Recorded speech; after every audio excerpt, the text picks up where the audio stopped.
It's amazing how much you can accomplish when you don't care who gets the credit. Min qala dik, Harry Truman. Truman kien jaffeċ, forsi ġab waħda tajba, ha? Apprensivju kolla il-medja. Ħaneħlu aħna ġifiri, dejjem ħaneħlu.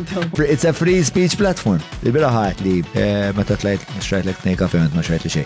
Forsi nistaw namlu chatbot roulette. U inti ma tkunx taf, ġiri jitkellem bniedem u ġiri jitkellem chatbot.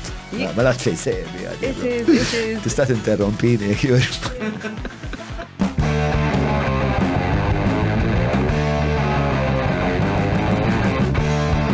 Nirridafaw najdu kelma l-baz Min wahda neħibu t-nejn Nifmux dwar x'qadrednu Nistaqsu kifu x'faħta u fejn Il-Bala Messaġġar!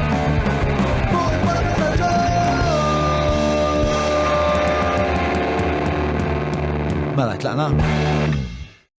Mela, ilna għadna għal darbohra, sib li l-Wejza kellu xi messaġġ għalija, m'għandux għal poddata ullum fl-istudio miegħi għandi lil Daniela Bitar li hija l-acting CEO tar-Richmond Foundation. Ma Daniela ħadkalmu fuq ħafna affarijiet il ħbieb bosta snin issa. Jienu Daniela fosthom l-istorja tar-Richmond, il-qagħda ta' saħħa mentali f'dan il-pajjiż, it-tendenzi ta' saħħa mentali tal-pajjiż, ir-relazzjoni bejn l-istat u s-saħħa mentali u kif ukoll xi ħaġa li hija inkwetanti ħafna ċowe il-faqar li jikkawża meta wieħed ikollu jew xi ħadd ikollu problemi psikoloġiċi. Hija problema soċjali li teħtieġ ħafna attenzjoni u nittama li dal-podcast sejjin biex jarraf in-nies biex mill-lim xorta ta' batija jgħaddu dawn l-uħud. Qabel ma nkompli nixtieq nirringrazzja lill-sponsors li jgħinuna biex dan il-podcast inkomplu nipproduċuh għalikom.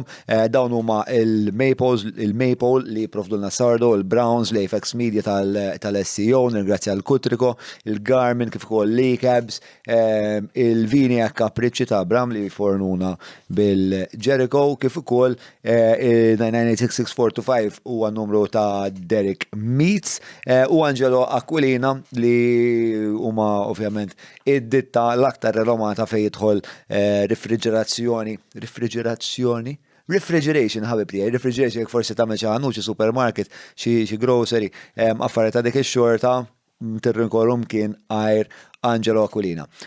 Patreon.com/John Mallia huma sistemi effiċjenti ħafna by the way qatt nara l-inġinerija u hija xi ħaġa li għanqlet fiha affaxxinu kbir. Mela kont qed ngħid Patreon.com/John Mallia għal kull min jixtuq ikun parteċipi f'din il-komunità tal-ġen bis-sens ta' kwalità għolja. So, maqbad it-teżawru sib tal-Madalena u sib l-aġġettivi kollha ma sibx sib tal-Madalena fit-teżawru. Ma tafu ta' inti taf xi fisser qed nixħed kemm għandi eta. Mela, Patreon.com/John Mallia laqna jien u Daniela Bitar. Thank you James. Mela, dik il-bib sisser li bdejna. Tlaqna. Kif inti Bitar? Merħba? All right, Mallia. Skużani. Daniela jena del-Bitar. Mela, Bitar, għadek kem ġejt minn? Board meeting. Għax inti tagħmel? X'tagħmel? Għajdina x'tagħmel? Naħdem Richmond u kena board meeting. Taħdem il-Richmond, x'tagħmel il-Richmond? Acting CEO. Acting CEO. U kemm ilek inti hemm? Mid-2001. Famus, mela, il-Richmond ovvjament jagħmlu ħafna ħwejjeġ importanti fis-soċjetà. Jant għamilna xi xogħlijiet flimkien, qed fakkarni li wkoll ġbidna xi videos hawnhekk. Iva. Ma konna għadna minna il-podcast. Le, ma kienx jeżisti. Ma kienx jeżisti. Kontat li bih imma. Kontat lek li hemm pjan. Hemm pjan li hemm xejħat il-podcast ġod il-kamra. Ġoddin il-kamra, xirreġistrajna aħna fil-kamra ta' faċċata. Tara, zammejta kelmti u issa qiegħda u inti wkoll. Eżatt. Mela, isma' għandi vera buzz bik bħala persuna bħalma taf naħseb, taf. Hemm biberija ħdejna bejnietna. Sorry, ħataħseb tgħaddit li xi Magnus Cafe. Mela, ma nistax ngħid Magnus Cafe u nitnejjek bijomek. Jew nista' dawk qatt ma tawna sponsor, ma nitnejkom. Mela, jien nixtieq li naqbad l-ewwel l-istorja ta' Richmond mod ġenerali biex nifhem speċa x'kienet il-missjoni, nifhem il-ġenesi, x'kienu r-rotta kollha li ħadna. Ma ħanibdew fil-fatt minn hemmhekk. Ir-Richmond fetħet il-bibin tagħha jew bdiet tiġi imsawra fin-1993. Eżatt. Bisa għandkom 30 sena. Eżatt, għal-għanna 30 sena dis-sena. Alright, x'tista' tgħidli fuq il-bidu ta' Richmond? Richmond bdiet. Jekk nara l-istorja tagħha, jekk nimmaġina li l-sur Gullajmir, Anthony Gullajmir, li huwa il-persuna li Il-fundaturi ġiju? Il-fundatur, kien hemm ħafna fundaturi. Sewa. Imma hu kien il-persuna li ħaseb u l-persuna. Il-vizjonarju. Il-vizjonarju kien. Sewa. Dak kien fuq aeroplan. U f'dak iż-żmien fl-aeroplan kien hemm il-reklami. Sewa. Sewa. U ra Richmond Fellowship, reklam ta' Richmond Fellowship. U għaldi xini. Sewa. Sewa. U beda jindaga, insomma. U kellu intrinsic motivator, najdulu aħna li kellu xaħat fil-familja jibgħati bi problemi ta' saħħa mentali. Sewa. U beda jajtar, aħna Malta, unek m'għandniex community mental health. Sewa. Spiegali intrinsic motivator. Intrinsic motivator tfisser li kellu raġuni li lilu timmotivaħ personalment. Għax biex ta' fetwaħ b'mod dirett. Ma ta' fetwa l-emozjoni tiegħu tiegħek meta jkollok xi ħadd li inti fil-familja jbagħti bi problemi ta' saħħa mentali sewa. U dan mar insomma u mar Richmond, ovvjament Richmond Ingilterra, sab il-Richmond Fellowship iltaqa' mal-persuna li kienet fundat il-Richmond Fellowship li jisimha Ellie Jensen. Sewa. U għal okej, għal ħana forsi niprofaw nġibuha Malta din, sewa. U mar iltaqa' ma' persuna li kienet taħdem fil-gvern. Għaw Malta? Għaw Malta. U dil-persuna għallu leta jina ma tantx interessani din, għallu aħna għandna pjanijiet fis-saħħa mentali, insomma, u he felt challenged. Is-Sur Gullajmir felt challenged. Kultant utli u ligo? Iva. Kultant utli għandu. Le, għal mela. Mela x'għamela. Għabbat il-ċempel il-diel, għajdela isma hija Malta. Għallila, insomma, ġit Malta, ħalsila kollox, u għadet għandu, u kollox, insomma. Dil, mbatt marret Mount Carmel, marret Monte Carmeli, u l-emmek il-taqat mal-ewel CEO li kien la Richmond li hija Dolores Gauci li kienet social worker taħdem emmek, u basically the rest is history. Sawa. Min motivazzjoni li kellu biex iġib il-community mental health u b'naqra challenge. Basically, naħseb kiku ma challenge jafx il-Sur Gullajmir. Li kiku ma provokawx dik il-parti kompetittiva u kol naqra. U x'kien jagħmel qabel ma kien il-fundatur, qabel ma sejjes il-Richmond? Le, kien għadu, ġivin naħseb għadu għax għandu ħafna enerġija u businessman. U fil-negozju. Familja tal-biznis, Iva. Sewa, sabiħ. Mela, introduzzjoni tajba ferm, imma l-anijiet oriġinali tar-Richmond, voldiri, x'kienet differenza bej dak li kienem diġà wieħed ħwejjeġ li wieħed jista' juża fis-soċjetà, servizzi li wieħed jista' juża fis-soċjetà Maltija versus dak li kienet seġġi per Richmond, skużani, u allura s-servi ta' innovazzjoni fil-qasam. Għara, 30 senilu ma tantx kien hemm servizzi fil-komunità, kien hemm ftit ma tantx kien hemm. Sewa. U ġo Malta nfetħet l-ewwel therapeutic community ngħidula, ġifier Villa Chelsea li huwa li hija l-flagship tal-Richmond Foundation u għadha hemmhekk. Sewa. Li hija mental health rehabilitation, sewa ġifier riabilitazzjoni tas-saħħa mentali. Nis li jew ikunu ġol isptar, jew kellha minħabba li ħakbithom naqra l-marda, jitilfu ftit il-ħiliet, ħiliet soċjali, ħiliet anka bażiċi, u ngħinuhom biex ikunu iktar indipendenti u biex jirkupraw ħajjithom. Mental health recovery, aħna nitkellmu fuq mental health recovery, sewwa. U għandha l-konċett ta' therapeutic community. Sa therapeutic community hija li il-komunità stess, il-nis li aħna ngħidulhom is-service user, il-klijenti tagħna, u l-istaff li jkun hemm. Sewa. Naf li ħares lejja fuq il-kelma klijenti.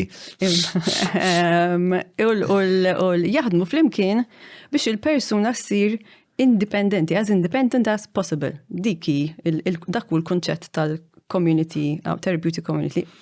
Xi tfisser, ħan nispjegalek eżatt. Jiġifieri kull ma jiġi fil-komunità inti għandek 12 persuna li jgħixu ġo Villa Chelsea f'sena sewwa. U ma jagħmlu sena hemmhekk. Programm, eżatt. Il-programm huwa ta' sena. Programm ta' sena ġieli tum ftit inqas jew ġieli tum ftit iktar. U għandek programm li huwa day user program, għandek nies li jiġu hemmhekk matul il-ġurnata u għandek nies li huma residenti. Sewa. Inti tuża d-dinamika tal-post, l-affarijiet li jiġru, inti meta jkollok daqshekk nies f'komunità l-affarijiet ħajjiġru. Pereżempju jien naf ikun hemm tnejn nies mhux qed jaqblu. Il-komunità tgħin biex inti titgħallem kif inti tibda tikkomunika ma' xi ħadd li inti qiegħed f'kunflitt miegħu. Dik tfisser therapeutic community. U kollox, ġviri l-affarijiet li huma riflessi fis-soċjetà tgħallimhom in a safe space fit-therapeutic community. Dik li tfisser. Ġiri isu xorta ta' micro community li fiha ovvjament ħajnqalgħu l-affarijiet il-konflitti dinamiċi kollha li jeżistu barra fis-soċjetà imma b'mod mhux strutturat imma kontrollat. Strutturat dik il-kelma. Ġiri kif ikun hemm disgwid jaf twaqfuhom milli ikomplu bid-disgwid biex il-komunità tidħol fil-konflitt biex ta' biex tifhem kif wieħed għandu jirriżolvi konflitt b'mod li mhuwiex aggressiv forsi. U li b'mod li huwa li inti fis-soċjetà tista' ma ġibekx fit-trouble biex niftehmu. Sewwa, mhux hekk biss, inti wkoll aħna kull klijent li aħna we're very into person-centered care. Jiġifieri il-persuna tkun fin-nofs u n-nies li jaħdmu mal-persuna huma fil-periferi, fiċ-ċirku ta' madwar il-persuna. U meta ngħidu person-centered care jiġifieri l-iktar vuċi li tinstema' trid tkun tal-persuna li qed aħna qed naħdmu magħha, tal-persuna li għandha problema ta' saħħa mentali. Allora, id-differenza bejn dak li Mount Carmel kien joffri 30 sena ilu, għax Mount Carmel ukoll hija residenzjali, qed nassumi li hemm xi xorta ta' strutturi terapeutiċi palma qed nitkellmu dwarhom aħna. Allura għalfejn il-bżonn ta' Villa Chelsea x'kienu distinzjoni bejn żewġ servizzi? Kellha l-Halfway House u għad għandha l-Halfway House. U Mount Carmel differenti. Mount Carmel ħafna żmien ilu n-nies kienu jgħixu ġo Mount Carmel. Issa mindu għandna liġi tal-Mental Health Act il-ġdid ta' 2012. Inbidlu l-affarijiet, imma n-nies kienu jgħixu ġo Mount Carmel, ġifieri jekk tara il-komunitajiet li kellna Villa Chelsea 20 sen ilu, kienu nies li kienu jgħixu hemmhekk jagħmlu 20 sena, 30 sena, in-nies li barra minn mata tgħidilhom kieku jkunu homeless. Allura nies li ikunu ftit ikbar mill-età, pereżempju jkollhom 40s, 50s. Palissa il-komunità li naraw pereżempju Villa Chelsea hija ħafna iżgħar.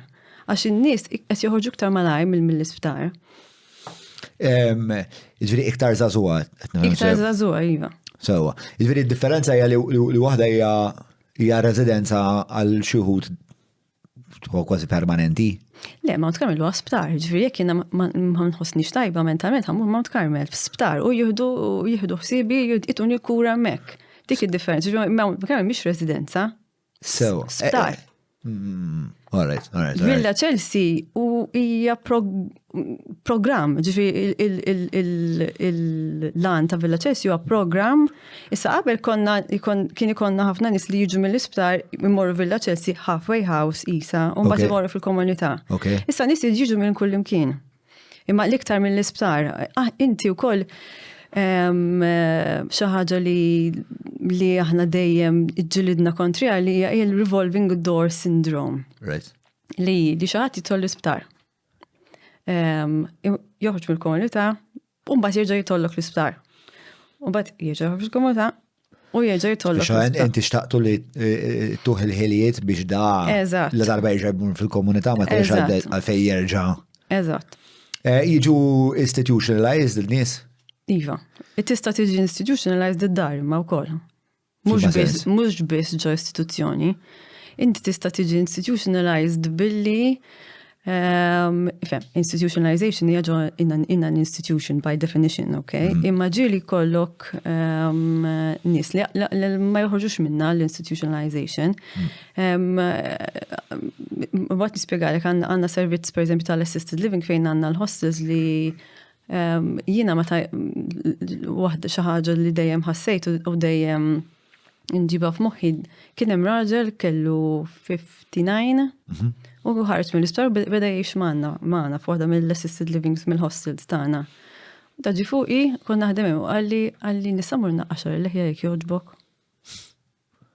Ħares leħja natlu skur tista' tmur naqqaxar il-leħja. Mbagħad spjegajtlu li m'għandux għalfejn nisaqsini. U għalli għaxina dejjem kont insaqsi biex imur anka biex tuħ il-blej, tuħ l-affarijiet, għax inti ġo kontest ta' sptar differenti sewa. U bdejt naħseb, niftakar missieri kien daqsu in those days, u bdejt narax differenza missieri taħt se jisaqsillhom biex imur qasr il-lej. U ek, dak it-tip ta' ma nafxin il-kelma. Il-xewqa kienet li biex jkun hemm kważi huwa impenn soċjali iktar milli mediku. Fis-sens li intom qed tippruvaw permezz ta' Villa Chelsea u ovvjament bis-servizzi anċellari kollha li mbagħad nibtu madwar Villa Chelsea, jisom qed nara dan il-missjon li huwa part psikoloġija, part social work. Eżatt. Eżatt. U inti fil-fatt iktar tħossok social worker, jew qalbek marbut aktar lej social worker għax tħossok prattika. Eżatt, jiena għamilt il-kors ġifieri il-Bachelor's ta' Psychology. Meta marru naħdem Villa Chelsea kien hemm psychology graduates, kien hemm social workers, kien hemm psychiatric nurse. U bdejt right. U actually Dolores Gauci għalt inti social worker m'intix at heart tipo. U għad vera, meta tallimt xinu social work, li hija professjoni nobli ħafna. Mhux qed ngħid li l-psychology mhijiex jew psychologist jew psychotherapist, imma social work hija vera għalija li hija professjoni nobli ħafna li inti tagħti ħinek biex tgħin lil-nies vera vulnerabbli. Mhux hekk. Le, ommi kienet tagħmlu dak ix-xogħol u kien emozjonalment eżawrenti ħafna. U anka l-ħin fis-sens li meta kienet tidħoli fis-soċjal u tidħol fil-irqaqat domestiċi ħwejx bħal daw kultant anka l-ħin li titfa' fihom daw l-affarijiet. Tieħu m'hemmx weekends, m'hemmx il-jieli, weekend taħdem residenzjali terġa', jiġifieri kienet tmexxi residenza. Allura kienet tkun impenjattiva ħafna l-affari. Mela, minn Villa Chelsea mbagħad il-proġett ta' Richmond fejn mar? Mela, minn Villa Chelsea bdejna nindunaw li n-nies once li għamlu programm mbagħad joħorġu fis-soċjetà ma jkollhomx fejn jgħixu, allura bdejna nfittxu l-appartamenti aħna u nibet il-proġett tal-housing tagħna. Flimkien jismu Supportive Housing Scheme. Flimkien mal-Housing Authority. Għanna 30 appartament issa bdejna b'2 u li namlu aħna nieħdu tenancy aħna. Issa mit-30 appartament nofs b'nofs mill-Housing Authority u l-oħrajn mill-privat.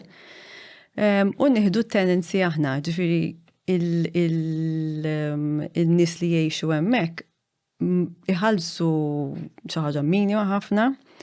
U mbagħad il-pjan nagħmlu aħna. U anke meta nieħdu tenancy aħna ġifieri jekk tmur il-fridge nixtru aħna, jekk kollox nagħmlu kollox aħna. Nagħmlu u nieħdu ssieb nissapportjaw lin-nies fil-komunità hemmhekk. Tħaddidna naqra fuq l-istituzzjoni u nixtieq nifhem aktar fuq dal-housing, però naħseb qabel ma morru għall-pass li mies ikun idea tajba tħaddu naqra fuq in-nies li fil-fatt intom tgħinu. Tista' tispjega forsi naqra l-imxorta ta' kondizzjonijiet, l-imxorta ta' għajnuniet ikunu jeħtieġu fidejk. Aħna ngħinu l-kulħadd. Lejnu n-nies li lejnu l-pubbliku ġenerali, ġifieri n-nies li jgħaddu minn xi ħaġa there and then li hija stressanti għalihom u ngħinuhom bis-servizz tal-helpline u tal-lolly chat tagħna u jistgħu jiġu għandna ġifieri stess. U mbagħad jekk tara il-problemi ta' saħħa mentali għandek spektrum.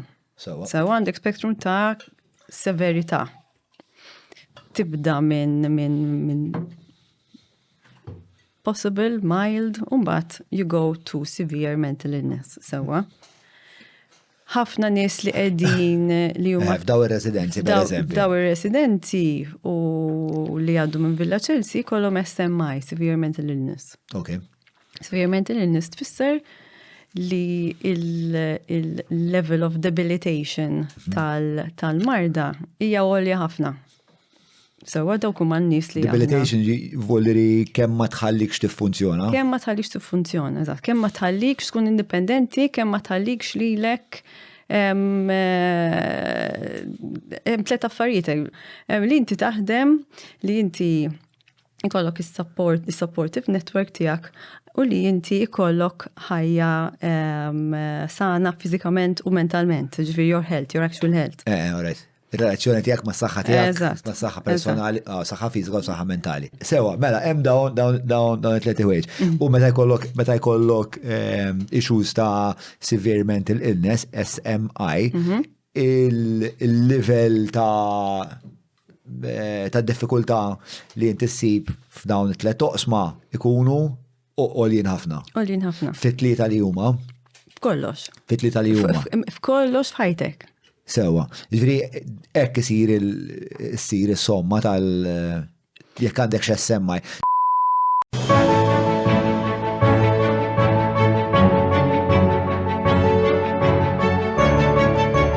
Il-ħobża tal-Malti, il-ħobża tal-Maltin, minant il-Maypole. Żur Vini e Capricci by Abram ġewwa Għawdex għall-lifjen ġobnijiet laħmijiet imbejjed kif ukoll wieħed mill-whiskies favoriti tiegħi il-Jericho tal-Lost Distillery. Idħol www.viniecapricci.com. Importa tatina forsi idea ta' eżempi ta' SMIs. L-iktar waħda li n-nies probabbli jarfu hija l-iskizofrenija, ġifieri l-psikożi. Imma bipolar disorder, għandek severe depression, major depressive disorder, ħafna disorder. Jista' jkollok severe OCD, jista' jkollok severe anxiety, jista' jkollok l-spektrum għal kollox qiegħed hemm. Ma nistax ngħidlek li hemm waħda. Mhux kategorija, mhux bħal ħwejjeġ fiżiċi tipo jekk samsu bajk mod, ma jekk għandek kanċer mod ieħor. Le, set ta' ħwejjeġ li huma perturbanti għal-moħħ u jista' jkun jew severi jew. Inti anke l-kanċer jiġi stageat, le, ġifieri stage 1, 2, 3, 4. Ma jsu l-kanċer dejjem allarmanti. Allarmanti. Severe mental illness can be very debilitating. As debilitating as disseminated breast cancer. So, mhix xi ħaġa li qed nivvintajjin. Fakkarni ġiet għalluna għafuqa, dil-bicċa ta' xogħol. Dik xaġa li nagħmlu fil-mental health first aid, per eżempju. Sewa. Għandek id-depressjoni tista' tkun as debilitating as severe back pain. Yeah. Inti meta għandek darek qed juġaw jekk xi ħadd kellu daru juġaw. It's debilitating il-kelma. Diffiċli ma tagħmilha u din għandkom speċa biċċa xogħol naqra komplessa minkejja li naħseb li s-soċjetà llum il-ġurnata qed timxi l qudiem dawn l-affarijiet u qed tifhem aktar anke għax tesperjenza l-individwu esperjenza u stess. Però l-fatt li ma tistax turi ma tidirx l-affari hija diffiċli li tispjega.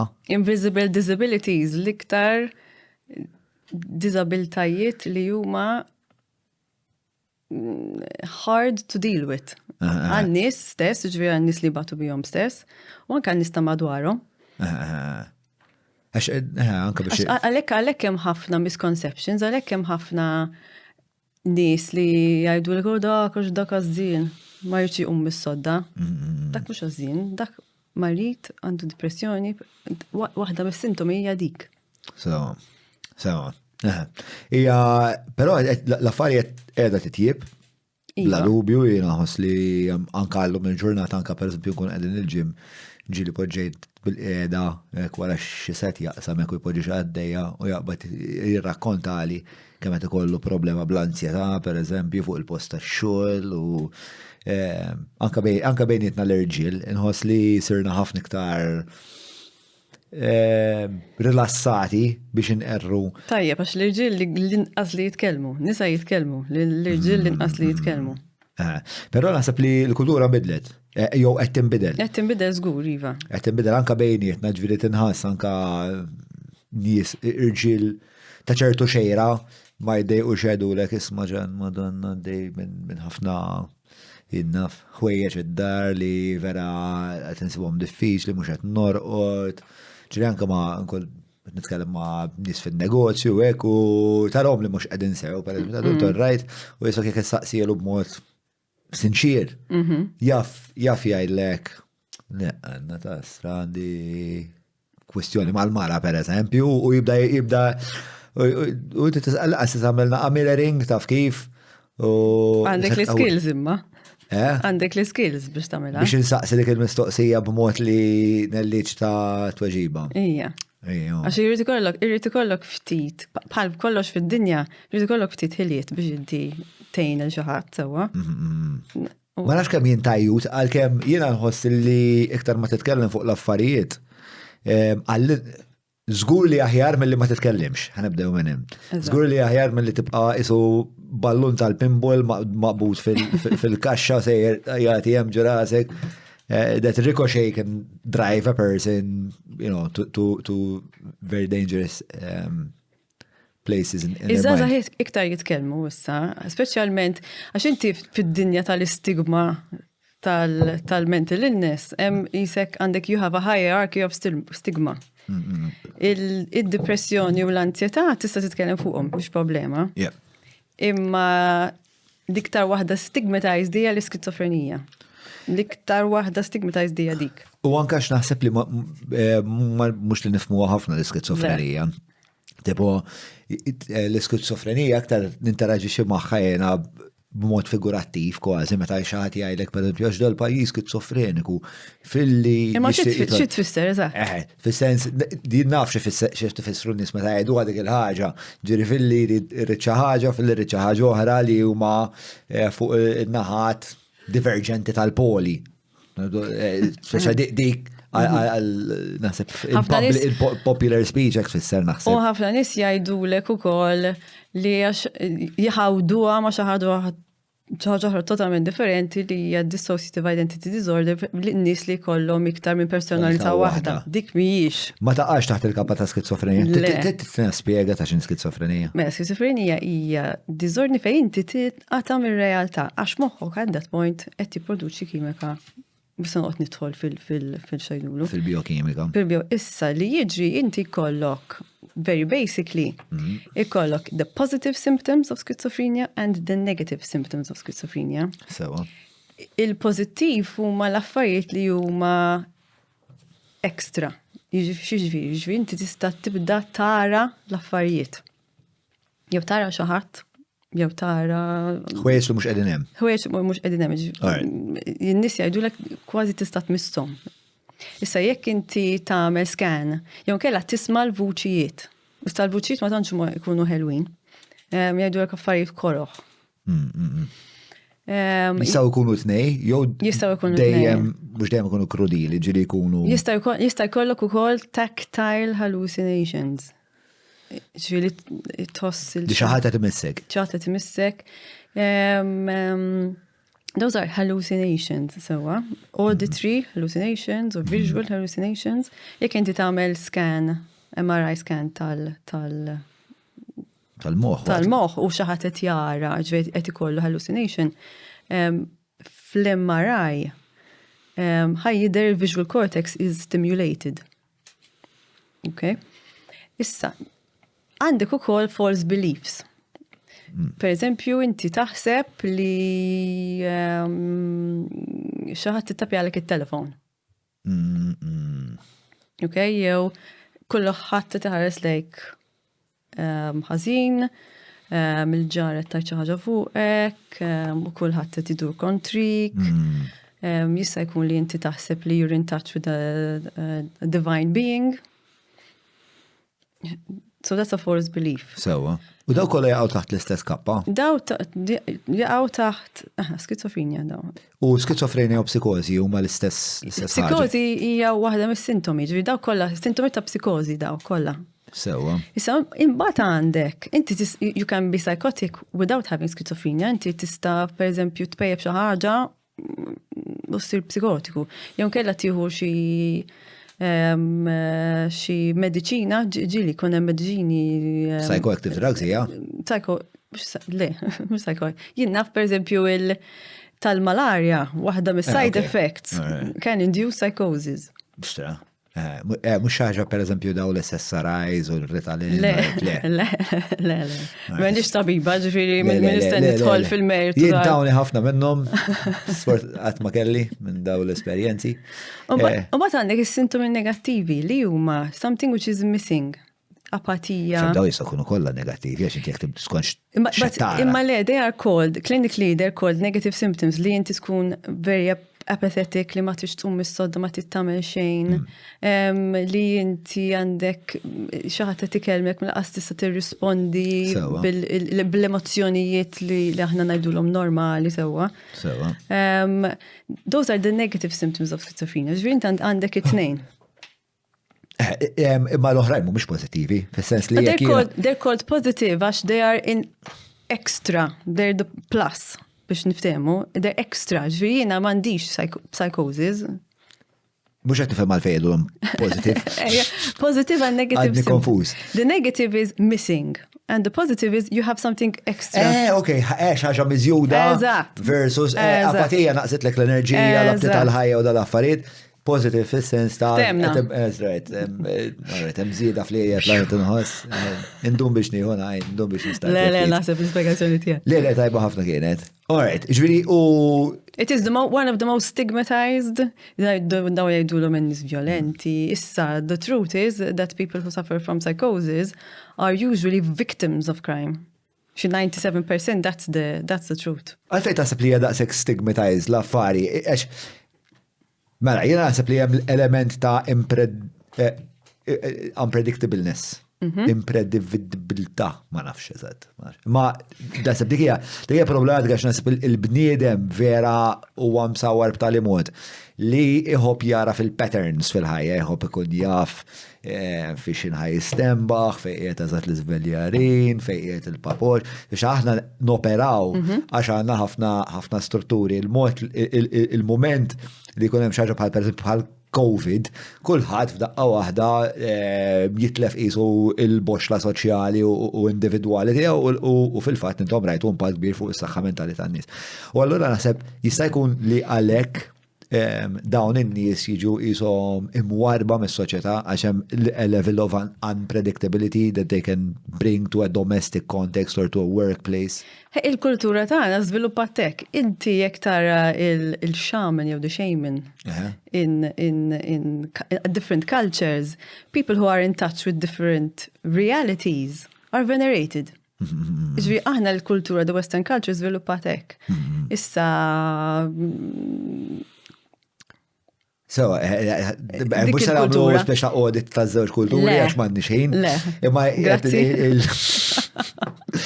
speċa il-ħsieb huwa speċa li probabbli għalhekk in-nies huma daqshekk apprensivi.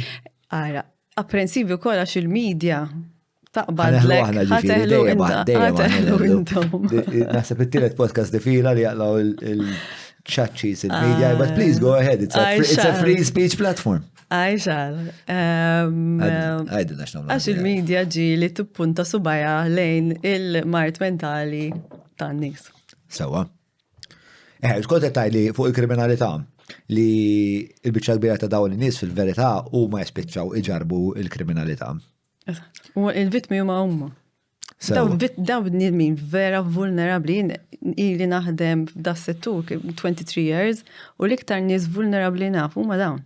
U fil-fatt hija parti kbira bil-missjoni tagħkom li din il-vulnerabilità intom mhux tindokraw il-vulnerabilità, ma li tħarsuhom li tipproteġuhom, ma li tuhom ukoll lodot biex huma jistgħu jkunu dejjem aktar autonomi. Empowerment. L-empowerment. Issa nitlu naqra fuq l-idea tal-missjoni ta'kom x'inhi għax dik vera ta' interess ħafna hija. Il-bira ħadt li meta tlajt xrajt lek tnejn kafe ma xrajt li xejn. Vera. Il-bira ħadd x'antipatija. U għadni ma sibx kelma tajba oħra flok klijenti, jekk forsi hawnhekk għandna xi ħadd li jivvolontier. Ma x'in għattila pazjenti, għad li dawk mhux pazjenti. Umbat għalt li klienti, għattila ma klienti tranzizjonali, taf kif, jek forsi għala James jgħat nara il-roti ta' moħħu iduru. Għandek xie idea, James, ta' sammana? Le, għax ma nara xej daqsek billi transazzjonali, l-bicċa, ma fija xej. Għattu l-istess ħagġa. Intrinsikament ħażin. Ek, nara ripus il-konsumerizmu jena. L-Australia customers jgħidulhom. Terġa. Ma dawk strambi ju. Or consumers, actually. Consumers of the service. Inti l-għu għattilom service users. Forsi għanna bżon xi kelma oħra, jek nivvintaw aħna bħal manna poddati u poddaturu u daw l-affarijiet. Fidejkom mela. Nibat l-ek żewġ idejati u forsi James jek t-tuqqa tamilna creative brainstorming għan wara sakemm naddu għal-parti tal-missjoni. Mela, il-missjoni ta'kom hija li tagħtu leħen li daw l-uħud jibdew ikollhom vuċi fuq livelli differenti tas-soċjetà. L-ewwel saf probabbli huwa li tedukawhom ta' kif għandhom jinteraġixxu mas-sistema li tihom il-kura u l-għajnuna u dawn l-affarijiet. Sawet ngħid. Kieku Richmond hija in-nies li mexxu Richmond huma nies lived by experience, huwa experts by experience, sorry. Sawa. Kieku naħseb dak huwa l-ultimate aim. So, spiega expert by experience. Expert by experience hija l-persuna li hija diagnosed in whatever actually, ġviri mhux biss qed ngħidu fis-saħħa mentali issa. Sawa. Li huma in-nies li suppost inti dejjem tqiegħed fiċ-ċentru qed nara qed tagħmel ċirku waqt li qed nitkellem. Li u dawn huma n-nies li anke s-servizzi nsaqsu lilhom kif irriduhom is-servizzi. Sawa. Ara, inti jekk tħares 50 sen ilu laqas konna ngħidu l-kelma cancer, sewa, il-Big C. Jiena nanti kienet tajli, dar semmiu li dak dar tajda dik il-kelma mġew, għawġew, ġvi. Imma issa nitkellmu għalfejn nitkellmu għax in-nies li batu mill-marda jitkellmu huma. Allura ma nibżawx, m'hemm xejn tibża. Sewwa. Meta jidħol il-mart mentali, u issa mela, anka jekk ngħidu saħħa mentali. Jekk ngħidlek saħħa mentali, x'taħseb int? Meta tgħidli saħħa mentali, wow. L-ewwel ħaġa li tiġi f'moħħu. L-ewwel ħaġa li tiġi f'moħħi hija ħil. Isu bilanċ jiena jiġini f'moħħi. Dik l-ewwel ħaġa li tiġi f'moħħi. It-tfittxija għal bilanċ. Tajjeb. Issa ħafna drabi meta n-nies jgħidu l-kelma mental health. You don't think of health. You think of illness. Le, għalija mandiġ dak il-ħsieb. Ma ovvjament jiena forsi għattajt ħafna ħin miegħek, għattajt ħafna ħin miegħek, għattajt ħafna ħin murant minn jafa mawx terapista u Malta li ma kiltlux l-adba. Speċta kelli ħafna minn problemi ta' impulsività u hekk u fl-arma l-aħħar illum il-ġurnata għandi għandi ħafna żmien u speċta l-lum nasib maturajt tal-imot li naf li inti saħħa mentali tiegħek hija mhux trid tistenna li jkollok kriżi taf kif. Tiżżomm il-timxi dak il-passaġġ irqieq u żomm l-ekwilibrium. U għalhekk naħseb li ħaġa tiġi moħħi hija dik. Ma tiġix li għaw il-mart u hekk. Tajjeb. Hekk suppost, hekk għandu jkun. Hekk għandu jkun. Nix naħdem ma'kom mela? Tlaqna. So, il-xewqa l-ħolma għattir hija li n-nies li jiprovdu s-servizz il-bicċa l-kbira tagħhom ikunu daw experts by experience. Le, bħalissa le. Imma kieku niġu f'dak l-istat. F'dinja ideali. F'dinja ideali, li ikollok it-tnejn, ikollok il-professjonisti, ġviri Sewa. li tħarġu fil-psikjatrija, fil-psikoloġija, fil-social work, u jkollok il-peer workers tijak, ġviri l-nis li għaddew mill-programmi u l-nis Sewa. palma jamlu Għamlu l-Caritas. Il-Caritas, eżatt. Fil-filmet naħseb. Eżatt, they have a very robust peer working. Aħna, persuna waħda biss li għanna employed bħala patient advocate, ġifir mental health advocate, Sewa. li huwa taf minn huwa Matthew Paris li jitkellem fuq dwar is-saħħa mentali. Fil-fatt dak li filmjajna il-video tiegħu. Eżatt. Fil-fatt fil-bidu kien wieħed minn nies li kien qiegħed fuq il-lista. U mbagħad issa li qed fakkarni ċismu għandna u fil-lista dejjem ngħidu da Matthew minn kien. Iva kont saqsejtu. Xi sentej wara, u għaliva kien. Ija. U jekk tissidnu jiġi żgur. Issa nafu minnu Matthew Paris. X'aħna għandna lista ta' nies li Tara. u kultant jiġilna. Insomma, all right. Eureka moment. Kif ħataslu għali għadi allura? Mela, aħna li tostana minn 30 sena ilu ġviri, mill-Board of Trustees li għanna, għax aħna NGO sena għanna Board of Trustees, il-management, il-layers kollha tal-istaff, il-layers kollha tal-servizzi, dejjem hemm xi ħadd li hu expert by experience. Dejjem. Fil-recruitment tagħna fil-interviews biex niftehmu, dejjem għandek an expert by experience, dejjem. L-element li il-terminu tekniku huwa co-production, li you produce new services with always the people who want the service, who are going to use the services or have used the services. Dik dak huwa. Ġifieri qed timxu lejn dik id-direzzjoni. Minn dejjem hekk konna. Sewa. Imma lan huwa li jkun hemm iktar. Inti tara li aħna ġejna mill-Richmond Fellowship tal-Ingilterra lill-Richmond Foundation Malta, it-training minn MG. Sewa. Issa l-Ingilterra qegħdin qudiemna meta tiġi s-saħħa mentali, l-Awstralja iktar u iktar. Allura Richmond traumet hekk. Meta din per eżempju l-Awstralja qegħdin iktar il-qudiem, kif qed tagħmilha dik is-somma? Għalfejn qegħdin iktar il-qudiem? Għax tara l-policies tagħhom, tara l-riċerka li għandhom fil-Awstralja mhux żgħira, ir-riċerka l-ammont ta' data li għandhom fuq is-saħħa mentali u fuq il-mart mentali u fuq U r-riżultati fl-aħħar mill-aħħar ma wara dan kollu. Ir-riżultati tagħhom xorta aħjar u maħjar. Mhux qed nifhmek. U l-għadar, speċjalment qed tgħidli għandhom policies aħjar, għandhom riċerka aħjar, għandhom daw l-istrutturi huma aħjar minn tagħna u aħjar minn ta' ħafna nies fid-dinja. Ir-riżultati tagħhom ikunu aħjar? Iva naħseb. I mean, bħal ir-riżultati jekk tara pereżempju huma jagħmlu ħafna impact studies fuq il-mental health first aid. Li huwa evidence-based li aħna ġibna Malta fit-2015. Fit-2015 ġa kien ilu 20 sena dan jeżisti l-Awstralja. Wow, okay. Allura tibda tajt alright, mela dawk qegħdin jiena meta nibda nfittex il-policies, nibda nfittex is-servizzi, nħares lem. Mbagħad hemm anke l-Ingilterra minn il-guidelines, il-nice guidelines għajdulhom li ħana nużaw hawnhekk. Imma jridu nimportawhom il-guidelines u l-standards hawnhekk. Li ma nsibx li ħaġa interament ħażina, speċjalment għandek. Xejn, titadattom imma, għax mhux l-istess. Ma naħseb hija ħaġa anzi kważi utli ħafna li l-bniedem għandu din il-fakkultà li jaqsam l-informazzjoni. Iva. Speċi ħaġa li tallimt jiena f'kontinent in-naħa tad-dinja nista' naqsmu miegħek. Hija xi ħaġa ekku. Jiena tuġobni ħafna, jiena I love collaboration ma' min ikun, għax jiena feel it's fertile ground for growth u l-affarijiet li tagħmel ma' xi ħadd ieħor waħdek qatt min se tagħmilhom.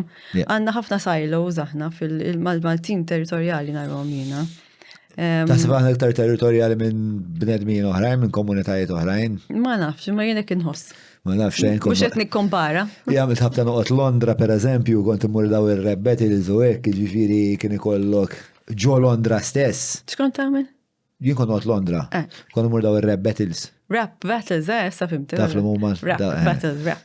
Darba parteċipajt f'waħda minnhom u pereżempju qishom hekk, qishom żewġ clubs tal-hooligans biex kellek ta' Brixton iġġildu ma ta' sejt ma minn ġildu ma tipu fottew għal-bet il-fottew għabat jgħati klab u bdew it-tiru flix kien kollu kien. Imma speċa li għatnajtu għalli anka ġonaqa ta' Londra biex ta' kienem ħafna gruppi żgħar u jidentifikaw skont il-blokka li jgħixu fija pratikament.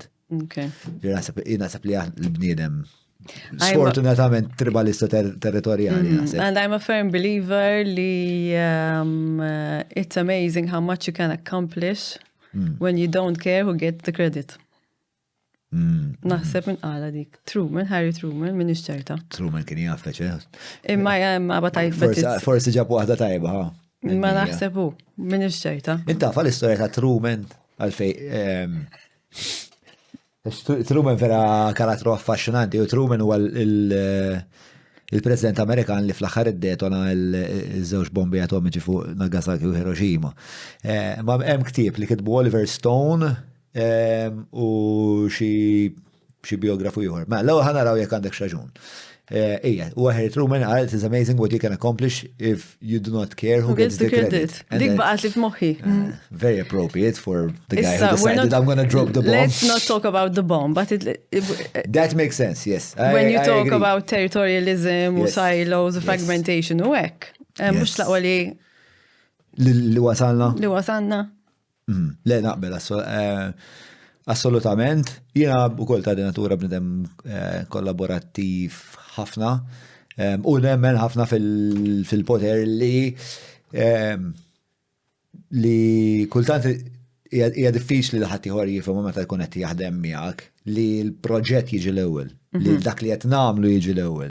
Issa kif ħanaslu għalih, semmin ħanitfaw mhux daqshekk importanti għax fl-aħħar mill-aħħar qed nagħmlu dal-proġett u dal-proġett aħna lkoll nemnu li għandu xi utilità fil-qasam tagħna u fis-soċjetà tagħna u speċa fi anfisha dik hija xi ħaġa tajba.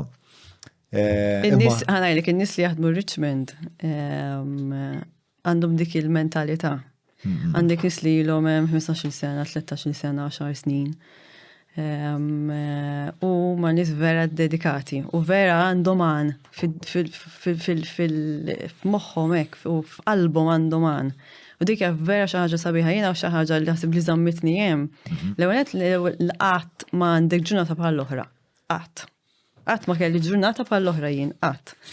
Ġifieri għalija dik imprezzabbli.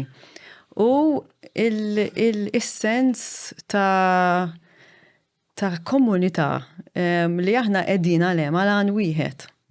U l-għan huwa dik il-persuna vulnerabbli li niltaqa' magħha kuljum. Dik vera xi ħaġa sabiħa. Kollha titħattu l-ewwel fuq il-missjoni. U għat li speċa l-ewwel parti tal-missjoni hija li kemm jista' jkun il-nies li huma jew residenti jew li kollhom użu tas-servizzi ta' għaraħ kemm qed jagħmel gymnastics biex ma jasalx għal kelma klijenti ġifieri. Mela, dawk l-uħud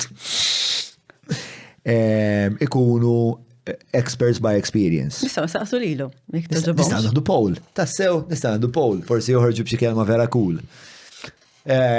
Forsi jekk kunu bħalma konna aħna meta konna żgħar, the dragons pereżempju. Kun vera faqa. Mela, apparti li jkunu experts by experience, xem iktar fil-missjoni ta'kom. L-aħħar darba kont qed nispjega li fuq dik l-idea tal-ġerarkija. Li jien għandi hekk mistoqsijiet dwarha jew forsi jinnaqra apprensiv tal-ġerarkija li tinħoloq bejn il-konsulent u min qed jirċievi s-servizz mingħand il-konsulent. Għax li speċta f'dinja iktar ideali dik gap. Gap xi bil-Malti. Dak il-spat. Mela, hija id-differenza, id-disparità ta' bejn. Id-disparità ma le disparity mhijiex gap. Le, id-disparità fl-awtorità bejn il-persuna li qed juża s-servizz u il-konsulent mediku intom tixtiequ li jixbuha kemm jista' jkun rib l-orizzontali. Sajna nobot il-komunizmu, allura kull kwalità ta' ideali l-ġerarkija non jiġu ċatti m'għandi verżjoni kbira liha. Mela, ma ngħidilix inti meta ma jgħidilix ġerarkija, jiena nħares li għalejn jekk inti għandu kemm pazjent issa. Sewa. Issa tnajdlek il-pazjent in any capacity, mhux qed ngħidlek fil- Qasam tal-mental health. fil-qasam tal-mental health, kont pazjenta jien kemm il-darba jien, sewwa. U li inti għandek id-drittijiet. Sewa. Sewwa. Mhux hekk? U kif spjegajtlek, jekk inti ma tridx inti tieħu dil-pinnola u dil-pinnola lilek meta toħodha tqallak. Mhux dak l-eżempju li tajtni. Ħanamlu da l-eżempju, għax da l-eżempju ta' jagħmel iktar sens. Għal-kontest. Nitgħallem jien mill-iżbalji tiegħi, suppost. Mela, iċ-ċajta hija mhux ħajjar tgħidilhom. Le, xi l-biraħ għal li jkollok character dysfunction ma tkunx tista' tmur tagħmel li mħabba mal-mara. Biex inti għandu ikollok il-jiet li l-tabib tgħidlu isma' din il-pilmra tal-ansjetà mhux qed tħallini ninnamra u allura jkollok ittini xi ħaġa oħra. U jiena bdejt nkellmu fuq il-pinnoli l-blu, u mbagħad għalhekk ġiet erectile dysfunction. Eżatt, kemm it-taħwid hemmhekk ukoll. Eżatt. Eżatt, jekk inti għandek dik il-binet taffettwa hekk, għalfejn ma tistax tmur it-tabib tiegħek u tibżal tmur tajt it-tabib tiegħek isma' issa l-affarijiet qed jinbidlu. Ġifieri jiena naħseb li t-tobba qed jinbidlu wkoll, ġifieri l-kultura tal-konsulenti medici. Tal-paternalistic konsulenti medici li huma il-messija. Qed inbidel ukoll. Imma rridu nagħlmuhom lin-nies u rridu nagħlmu l-itfal tagħna li inti għandek dritt li mhux qed ngħidlek tuħux dik il-pinnola, sewa jekk li qed taffettwak b'mod li lilek forsi pinnola oħra li jista' jtik it-tabib sewwa. U jiena naħseb ukoll li fis-saħħa mentali, fil-mart mentali, hemm bżonn li il-pazjenti għandu ħarajdu naħx klienti kienet ġej. Il-klienti jitkellmu huma stess. Sewa. Għax ġili aħna, per eżempju, l-istaff magħna jakkumpanjhom. U jitkellmu għalihom. Għax jibżaw. Ma fejn qed tibża'? Għajdu jħassru t-tabib ħajjejnek. U tulhom intom da tip ta' feedback ġifieri? Ija, aħna nispjegawlhom malli jidħlu magħna nispjegawlhom id-drittijiet tagħhom. Sewa. Mill-ewwel, ġifieri nispjegawlhom inti l-liġi ta' saħħa mentali 19 rights għandu 19 u nispjegawhomlhom kollha. The right to this, the right to that. Daw drittijiet mogħtija lilek fil-liġi Maltija ġifieri. Jew ma drittijiet daw id-19. Daw id-19 il-dritt. Huma human rights fil-Kostituzzjoni. Le, huma il-drittijiet fil-liġi tas-saħħa mentali. Sewa. Inti bħala pazjent tal-19 ma nafx minalija. Sa jsiba. 19. Aħna sibtella xi ħaġa. Ġifieri, okej, u intom tagħtuhom spjega ta' x'inhuma d-drittijiet tagħhom bħala nies li ħajkunu pazjenti u li huma fil-fatt bħalissa pazjenti fis-sistema. Inti għandek mela inti jekk tidħol Mater Dei u inti ddeċidejt li tittoħroġ taqbad u tiffirma u titlaq. Fis-saħħa mentali differenti, inti jista' jkun li inti it-tobba jiddeċidu li inti tibqa' hemmhekk. Dak huwa dritt tiegħek li titlaq. Imma għandek dak id-dritt jew jistgħu jipprojbuk Jistgħu jipprojbuk, iva. Ovvjament irid ikollhom jagħmlu l-assessment irid ikun hemm żewġ tobba li jiffirmaw. Sewa. Imma jista' jitneħħilek dak id-dritt. Dak huwa dritt sakrosant. Essenċjalment tiġi inkarċerat biex. L-istat qed jgħidlek isma' ħan il-limitalek. Mhux l-istat, inti minħabba l-istat mentali tiegħek, mela inti il-liġi titkellem fuq mental capacity. Sewwa, Issa, mental capacity tfisser il-kapacità mentali tiegħek at that point in time. Issa, So. inti you can lack mental capacity on deciding on your financial things, but you have capacity to decide where you're going to live.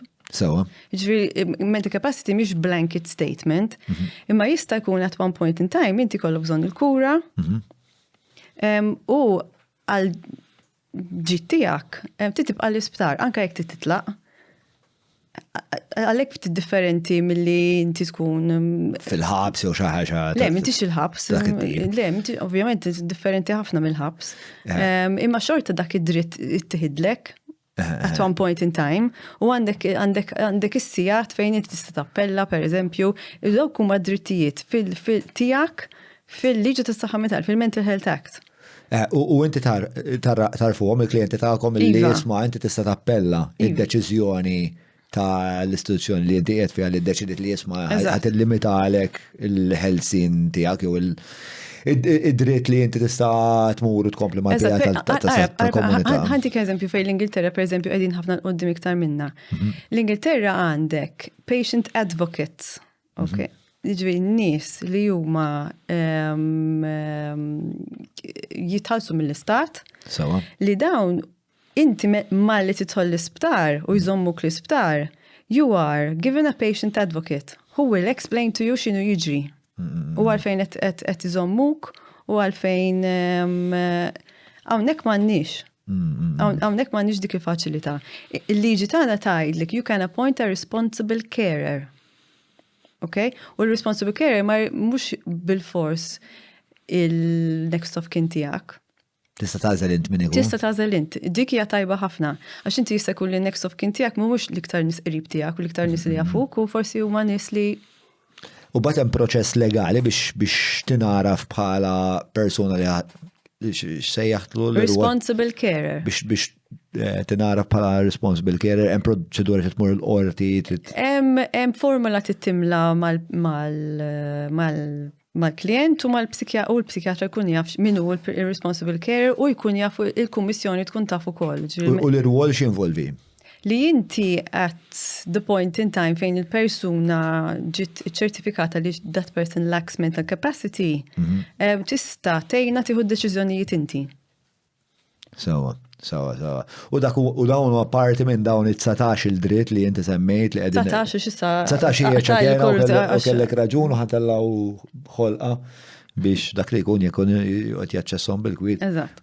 U jkun jaf eżatt dwar xi xed ngħidu. Ġifieri parti mill-missjoni tagħkom hija wkoll dan ix-xorta ta' patient empowerment, ġifieri li inti il-persuna tkun taf id-drittijiet tagħha. Inti tkun taf inti x'tista' tagħmel biex tgħin lilek innifsek. U dan huwa parti mill-programm li jisir ġewwa Villa Chelsea. Il-programm li jsir ġewwa Villa Chelsea u għandna 5 residenzi oħra fejn jgħixu n-nies magħna, jgħixu indefinitely hemmhekk magħna. Qed nispjegawna dik il-parti tal-evoluzzjoni. Eżatt. Għax Villa Chelsea inti spjegajt li speċi għandek nofs nies li huma residenti hemmhekk. Eżatt. Sewwa li jgħixu jagħmlu sena hemmhekk, jinteraġixxu flimkien, jgħixu flimkien, eċetera, eċetera. Umbagħad għandek in-nofs ieħor li jiġu hemmhekk għal-jum, għal-ġurnata. 5 ijiem fil-ġimgħa. Jiġu 5 ijiem fil-ġimgħa. Monday to Friday. Isu ma jtmorru għax-xogħol. So, inti qed titrina biex tqum filgħodu. U waqt li qegħdin hemmhekk fir-residenza x'tip ta' attivitajiet jingaġġaw fihom? Hemm programm strutturat ħafna. Sewwa. Jieħdu ħsieb id-dar huma, jieħdu ħsieb l-ikel huma mal-istaff. It-tisir, sewwa. L-tisir jisajru għax inti qed titgħallem koncept ta' therapeutic community.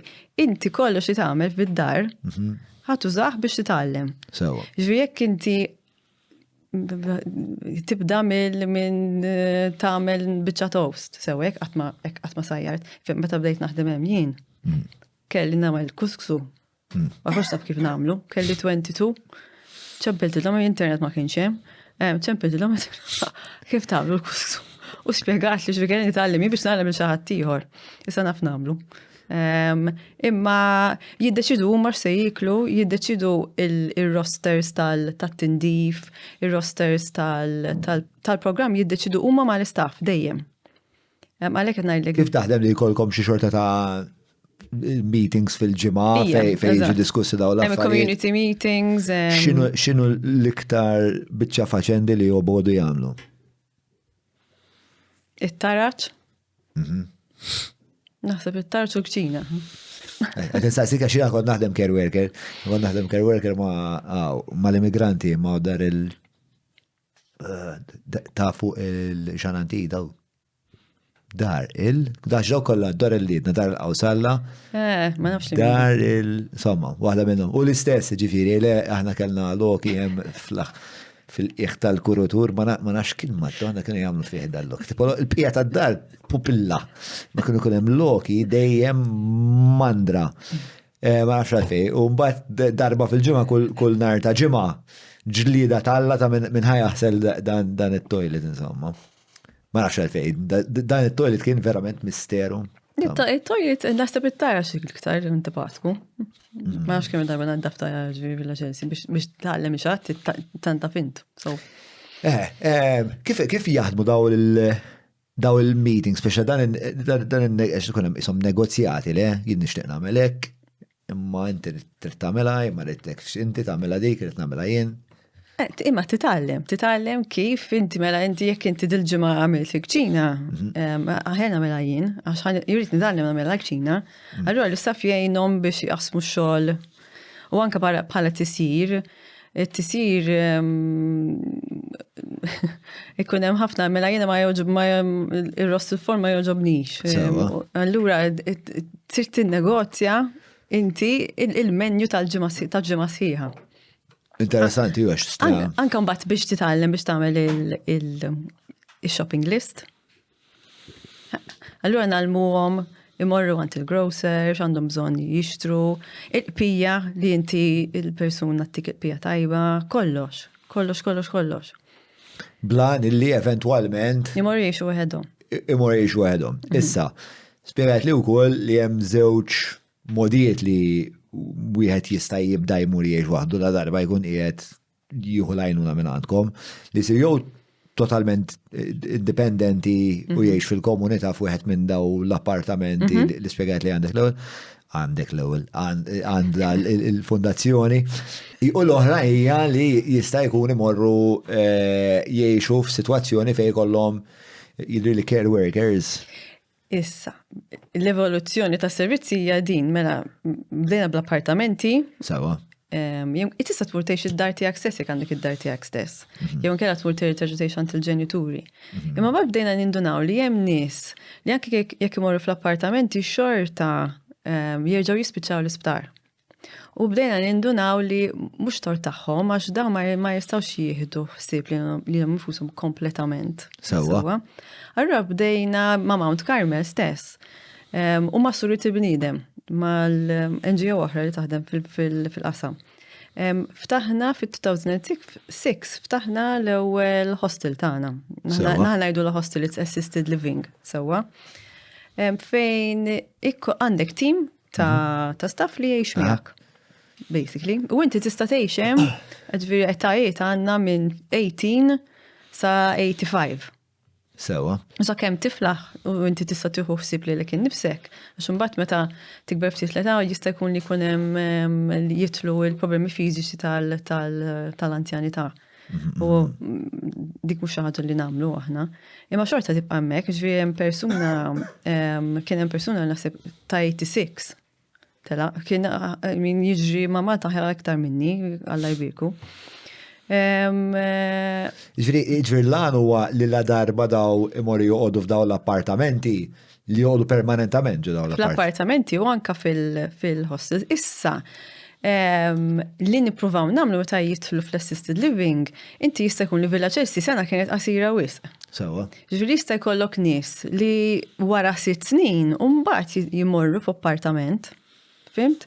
Allura, tipo il-hostels għandhom therapeutic community elements, mux strutturat pal Villa Chelsea, sewa, ġi mux program, imma xorta jkollok, tibda t-tarsa da, jaħasra, għandu 30 sena, mux aħjar jemur, jgħix wahdu, mill-li sipli li ma wicċu, noqgħod ngħid biex fil-ħodu.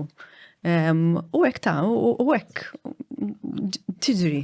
Qed nipprova nimmaġna speċa x'involvi li jkollok operat ta' din ix-xorta. Hemm il-kumplessitajiet tagħhom għax għandek ħafna postijiet differenti, però naħseb l-iktar parti komplessa li qed nipprova nifhem kieku kif taħdem hija li peress li dawn huma individwi u għandhom il-bżonnijiet vera diversi tagħhom, inti mhux ħatfassal programm wieħed jew tlieta pereżempju, inti model A inti model A għamel da, inti model B. Hija vera. Kull persuna għandha programm tagħha. Għarax biċċa xogħol dik. Biċċa xogħol kbira. Imma nagħmluha care plan għalik u kull persuna għandha il-programm tagħha. U xi ħaġa pereżempju fil-ċess. Sta tagħdina naqar minn dan il-proċess hekk kif jaħdem jiġifieri jiġi xi ħadd għandkom tagħmlu xi xorta ta' assessment qed nassumi. Eżatt, nixirvu referral, nagħmlu assessment u jidħlu għall-programm sewwa. Wara 3 ġimgħat sa 6 ġimgħat nagħmlu planning review ngħidula il-persuna. U minn tixtieq il-persuna, jista' jkun psikjatra, jista' jkun il-psychologist, jista' jkun il-social worker. Il-persuna tażel minn se jkun Jekk ma tridhomx, ma nistudnuhomx. Sewa. U il-familja, il-naf, il-boyfriend, il-girlfriend, whoever, it-tfal, jista' jkun it-tfal, jista' jkun hemm nies li huma kbar fl-età. U flimkien niddeċidu il-pjan for the next 3 months. U inti f'dak il-pjan ikollok il-goals tiegħek, pereżempju, inti trid titgħallem budgeting. Jew trid titgħallem is-sajjar ma nafxix.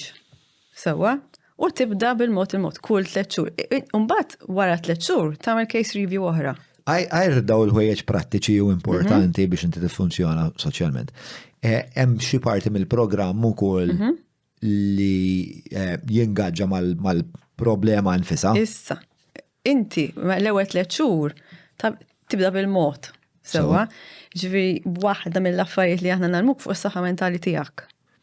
Għax jiġu nies li jkollhom pereżempju jinnaf diagnosis ta' bipolar disorder ma jafux x'inhi. Kun għadu ħadd ma spjegalhom preċiżament. Spiegawlhom għax it-tuba is-sotti jispjegawlhom, ma femmuwix. Allura nispjegawlhom bil-mod tagħhom inti għalhekk qed ġieli dawn u ġieli le. B'mod sempliċi ħafna u nuruhom. U nuruhom ukoll is-signs of relapse tagħhom. Signs of relapse jiġifieri inti fil-mart mentali jista' mhux ikollok żminijiet fejn inti tosok tajjeb ħafna. Sewwa imma inti tittaraf meta inti ħaterġa' timrat. U jekk tarafha minn qabel tilqala bil-Malti. Allura mhux affarijiet prattiċi biss ġieli nies marru l-università minn għandna, anke l-edukazzjoni tiegħek fejn inti naraw il-potenzjal fik ejja, let's help you enroll. U tibda dik il-ġurnata. Kellek hekk daw in-nies li kienu għaddejjem minn tempesta psikoloġika u indomentu għom biex jisibu. U klienti, ġviri, aħna nasbu li klienti u ma nis li huma mux forsi ma kan mandumx edukazzjoni, jena ġili kelli klienti li huma tobba, li huma avukati, li huma periti, li huma għax il-mart mentali ma jdiskriminax, mux kullħat one in 4 of us at any point in time. So 1 in 4 of us could be you, one day could be me. Xif għallir, ma 1 in 4 of us jista' At any one point in time, 1 in 4, 25% of the population will be going through a mental ill health problem. Mux għanajlu severe mental illness, ma per esempio ansjeta jew depression jew. Eżatt. Ok, all right. Mela, wara 3 xhur Namlu case review oħra. Case review. U ovvjament il-goals jibdew jirfinaw. So, għax inti l-ultimate aim hija li inti ħad tispiċċa independent u tgħix waħdek. Sewwa, u anke l-input tal-istaff. L-input tal-istaff għall-ewwel 6 xhur, 7 xhur, 8 xhur, 7 xhur qisu ikun iktar ikunu iktar involuti. Iktar involuti u ikunu iktar riġidi fl-istruttura tal-programm. Imma mbagħad minn 8 xhur Anka meta nibdew infittxu post fejn inti ħatoqgħod tibda tmur tara l-post. Għax inti wkoll tidra tgħix komunità. U tmur tgħix waħdek jew mhux ħadd ieħor. Hija naqra daunting. Mhux hekk? Mhux hekk? X'inhi daunting bil-Malti? Tal-biża'? Tal-biża', eżatt. Forsi ma mhux bil-daunting. Allura il-gows jibdew jirfinaw. Taf tipprendija forsi. Sibċatlek. So, la, kif għatli, kif sbek li lan li tmur tgħix waħdek. U anke affarijiet, xi ħaġa importanti ħafna li inti you're self-sufficient financially. Għax ma tistax tgħix waħdek jekk m'għandekx flus. Allora, ħafna minn dawn l-uħud li tinteraġixxu magħhom intom ikollhom il-possibilità li ikunu fid-dinja tax-xogħol? Mela,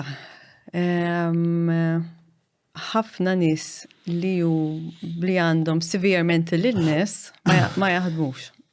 Għandek xi 73% naħseb dik l-aħħar statistika li naf. Mhux Maltija, ma tantx għandna. So, li mhux possibbli li kollhom employment. Li ma jżommux employment. U mhuwiex id-dinja tax-xogħol ma tikkejterjax għal dan it-tip ta' vulnerabilità. X'inhuma l-ostakli? Ħalli tħollof naqra fis-social model of disability. Li hija li inti people are disabled because of society. Meaning, mela, ħantik eżempju, jekk xi ħadd ħantik eżempju prattiku li naħseb kulħadd jifhem. Jekk għandna rampi kullimkien, persuna fuq wheelchair ħatasal fejn naslu jien u int. Sewwa? But because society does not provide ramps everywhere, that person cannot. Huwa limitat f'kemm jista' I'm simplifying it big time. Jiġifieri, imma l-istess bħal hemm soċjetajiet li huma aktar avvanzati f'daw Scandinavia. Uf, kif kollox daw, dejqu li għajni. Scandinavia is more advanced. Għalfej. Flima mod. Għax kullimkien. Ara, jina għax Norway sentejn. Sewa. Ġifiri, meta għamilt, bdejt fi Richmond fi 2001. Sewa. U bqajt u għadni jem. Imma between għamilt sentej in Norveġa. Sewa. U xaħġa ta' li tal-limt da between 2003 u 2005. Sewa. Sewa. Xaħġa li tal-limt hija rispett lejn kulħadd mhux fid-diversità biss. Sewwa, ħanfehmek jekk jiena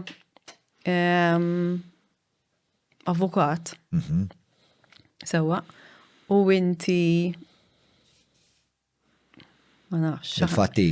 Il-fatiga, we have as much respect for each other and there's no power imbalance and I have as much job pride bħala fatiga like you li inti professur. Li inti professur. Sewa. U l-istess bin-nies li għandhom disabilità. Umanistika l-affari ħafna. Umanistika ħafna. Ġifri inti għandek valur intrinsiku għax inti bniedem. Eżatt. Full stop. Sewa, u għalfej forsi din hija mistoqsija pjuttost antropoloġika, ma jekk trid nabżu. Għalfej taħseb li l-komunitajiet tagħhom hekk xem, tipo għanta mill-sentej tgħix magħhom dan nies. Għalfej taħseb li jissawru hekk il-komunitajiet tagħhom. B'dan ir-rispett tal. M'għandix risposta, imma tossa meta tkun hemm. Tajjeb li nagħmlu hekk naqa' investigazzjoni fuq it-tiswir antropoloġiku tal-Iskandinavja. Mela, ħanerġa' nagħmel sommarju ta' fejn wasalna s'issa fuq il-missjoni ta' Richmond. Tajjeb. Għax badna wkoll żewġ digressjonijiet ma naħseb li komplew jissostanzja u dak li konna ngħidu f'relazzjoni mal-missjoni. Mela, kellna din ix-xewqa li fil-fatt fir-Richmond diġà ssir fuq ħafna livelli, jew fil-livelli kollha dejjem hemm xi ħadd li huwa expert by experience illi qed jagħti il-kontribut fil-proċess deċiżjonali tagħkom. Iva. Sewa. Issa, għar minn hekk hemm dawn il-programmi li huma magħmulin skont il-persuna. Però bl-għana ħari huwa li il-preferenza hija li dawn eventualment ikunu nies indipendenti li jistgħu jgħixu għal rashom u jisusu wara il-xewqiet tagħhom bħala bnedmin. Iktar ma jkollhomx bżonna iktar aħjar. Iktar aħjar. Għalihom. Tajjeb, sewa. Anzi, xewqa tagħkom hija li eventwalment kemm jista' jkun dawn in-nies jerġgħu jiġu biex ikunu huma ta' għajnuna mbagħad u jitlu fl-operat. Hemm ukoll di kienet vera interessanti li waħda mill-ewwel affarijiet li intom tispjegawlhom huma li isma' inti skont il-liġi għandek dan it-19 id-dritt tajjeb li tkun tafhom ħalli meta tiġi f'dawn ix-xorta ta' sitwazzjonijiet inti tkun tista' tifhem il-pożizzjoni tiegħek b'referenza ma' dawn it-19 il-dritt. Sewa. Issa dak huwa speċa l-impenn tagħkom meta tinteraġixxu ma' dawn in-nies b'mod personali, one to one. Jew forsi ħaf fil-komunità. Però mbagħad għandek ukoll il-parti l-oħra li hija li tkunu influenti fil-proċess meta qed jiffasslu l-policies.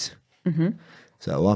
U forsi tista' tgħidli naqra x'policies hemm li jogħġbuk, jew x'policies hemm li għandna bżonn intejbu, l-bieraħ tkellimna ħafna fuq l-ideali isma' l-SMIs għaw Malta ma jitqisux disability, però kif qed tispjegali, tipo kif mhux qed anke kif qed tispjegali li jiena vera ġdid għal dan is-suġġett għal din it-tema, kif jista' jkun jekk qed tgħidli 73% tan-nies ma jistgħux jaħdmu. Mela xi kostitwixxi diżabilità jekk mhux ħaġa li timpedik milli tagħmel funzjon waħda mill-aktar funzjonijiet bażiċi bħala adult fis-soċjetà li inti taqla lejxin tiegħek b'mod ħieles u indipendenti. U insomma naf li dik iġib nista' nimmaġna ħafna forsi tista' tispjega naqra iktar inti maġib naħseb ħafna problemi ta' faqar, dipendenza fuq l-istat, ma nafx eżatt kif how that cookie crumbles. Mela, il-mart mentali kif għadik jgħat fuq spektrum ta' severità sewa. Li qed ngħid huwa li l-SMI, is-severe mental illnesses, għandhom jitqisu bħala diżabilità. Sewa, mhux issa kif qed ngħid, mhux kulħadd li jbati bl-ansjetà. Qed ngħid in-nies li tant hija debilitanti il-marda li għandhom bżonn iktar għajnuna minn nies oħrajn. Issa, madwar id-dinja, mhux qed ngħidlek kull imkien, imma SMI is considered as a disability. Okay? And severe mental illness can be a leading cause of disability. Mid-disabilitajiet kollha, jekk hemm 15% tal-popolazzjoni tad-disabilitajiet, hija 25% minna. 25% of the 15%, kwart. Ma il-15%, ma xi sawar il-15%. Le, il-numri, ma nafx, jox darba fil-grade 6 bat infotti fil-eżami tal-mezzu bqajt traumatizzat bix-xena tal-jom li jommi. Imma xin nibda nisma' numri taqbadna ħafna ansjeta. Mela, 15%. 15% ta' xiex, hemmhekk. Ta' disabilità, mela. Il-popolazzjoni, 15%, having some sort of disability. Mela, 15% tal-popolazzjoni ġenerali. Eżatt. Għandha xi xorta ta' kondizzjoni li tista' titqis. Eżatt, whatever mentali, it is. Mentali. Le, mhux mentali. Disabilità ġenerali. Disabilità, eżatt. 25% ta' dik il-15%. Ta' dawk il-15% għandhom problema ta' SMI. Eżatt. SMI, ma' severe mental illness. Mental illness, which is severe enough li titqis bħala disabling. Sewa. Għarret, ftemna. Għart, ġri, huma pjuttost numru żgħir fil-kuntest tal-bqija tal-popolazzjoni. Però naħseb wieħed ma jistax ma jqis ukoll meta jkollok xi ħadd qrib tiegħek li jkollu dan ix-xorta ta' kwistjonijiet ta' problemi, ovvjament l-impatt mhux fuq l-individwu biss, imma fuq il-familja, nies li jħobbuh, nies li jixtiequ jgħinuh, nies li jixtiequ li huma parti mill-komunità ewlenija tiegħu. Eżatt. Sewa. Mela, issa għaw Malta però il-nies li għandhom SMI ma jitqisux bħala nies li għandhom disabilità. Not automatically. Jiġifieri jekk inti tingħatalek diagnosis ta' skizofrenja, per eżempju, li hija SMI, m'intix automatically recognized bħala disabled. Sewa li għandek disabilità. U dik fija ftit problemi.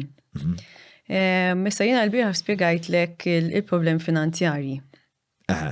U mhix il-problema finanzjarja biss. Għax inti xi ħadd li inti you recognize the person as having a disability, ħatejnu mod ieħor, ħatejnu iktar. Sewa, mhux qed ngħid jiena jew ir-Richmond, kulħadd. Il-problema hija li it's an invisible disability.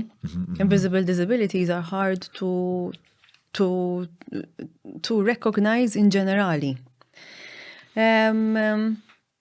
Jiena rajt ħafna young men l-iktar li jibdew, mela, l-età fejn toħroġ il-psikożi, sewa, fis-subien jisu teens, mid-teens, u fin-nisa early 20s.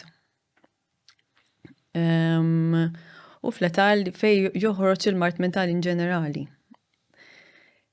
Jekk inti ta' 16, 17, imrat, u inti qiegħed f'pożizzjoni f'ħajtek fej 16 qed tara se tagħmel b'ħajtek, jinna fatmur six form, ħatmur l-emkas, ħatmur ħatmur xi ħaġa. U timrat severament, il-prospetti tiegħek at that point in time for employment plus l-impatt li hemm fuq il-familja, l-impatt li hemm fuq stess, l-impatt li hemm ma' ħbiebek, ma' l-iskola, ma' wherever you are sewa. Huwa kbir. U li qed nippruvaw, ħafna l-stakeholders kollha jaqblu biex imur ftit lura.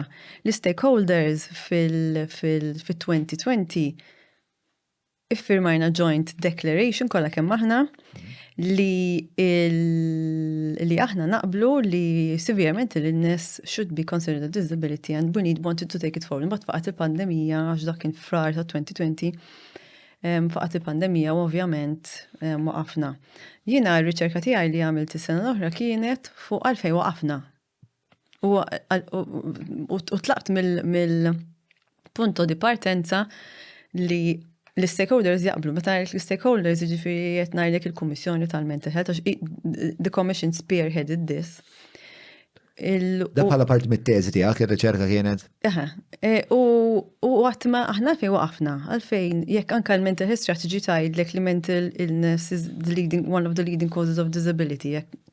Il-mental health strategy tal-pajjiż tagħna. Ta' Malta. Sewa.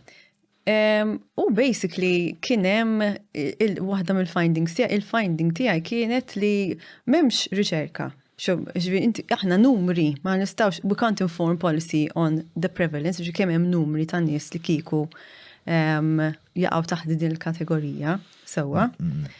Kif ma tinġabarx ma dik id-dejta? Fis-sens, per eżempju, fil-każ ta' psikożi, naħseb hemm ċertu xorta ta' mediċina li wieħed jingħata meta jkollu din it-tip ta' kundizzjoni. U naħseb il-mediċina ġeneralment tgħidlek l-istat. Allora l-istat ma jafx il-mina ta' qassam għal il-medicina. Jista l-istat jara, ma għandek nis li jimorru privatament mbagħad. Are you going to capture the real number like that? Ma nafx, m'għandix idea. Le, ma nimmaġna li ma nafx l-inċentiv ġeneralment, ma nafx, jiena tinkun qed nagħmel ħafna assunzjonijiet f'din l-istarrija li qed nagħmel fis-sens, imma nimmaġna li l-biċċa kbira tan-nies jekk il-medicina tista' tipprovdilkom l-istat, ġeneralment tmur għand l-istat biex jipprovdilek. Ġala darba inti tħallas it-taxxi, eċetera, eċetera, speċi tajtu għanieħu.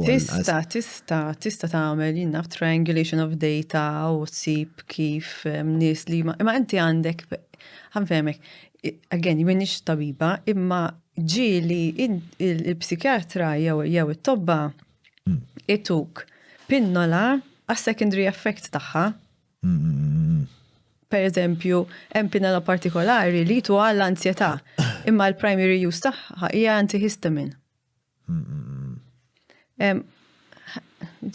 mean, Imma hemm qed nimmaġna li hemm ċertu kondizzjonijiet bħal pereżempju il-psikożi jew affarijiet li huma jew bipolar disease li forsi għandhom mediċina li iktar speċjalizzata. Imma għandik eżempju, hemm mediċina, per eżempju li jużaw għal-bipolar, jużaw għall-epilessija wkoll.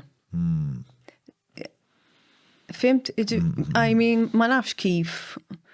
Again, farmakoloġija ma Żgur, ma inti qed tgħidli li speċa bid-data li għandna bħalissa. Bid-data li għandna, we cannot inform policy. Mhux possibbli. Jaqqas kemm morant il-POIC nagħmlu l-lista tan-nies li qed jieħdu il-mediċina X mela daw żgur għandhom din il-kondizzjoni. Ma nistax nagħmilha dik l-lista ma tkunx veritira. Ma naħsibx, I stand to be corrected, ma naħsibx. Forsi indikazzjoni jkun hemm.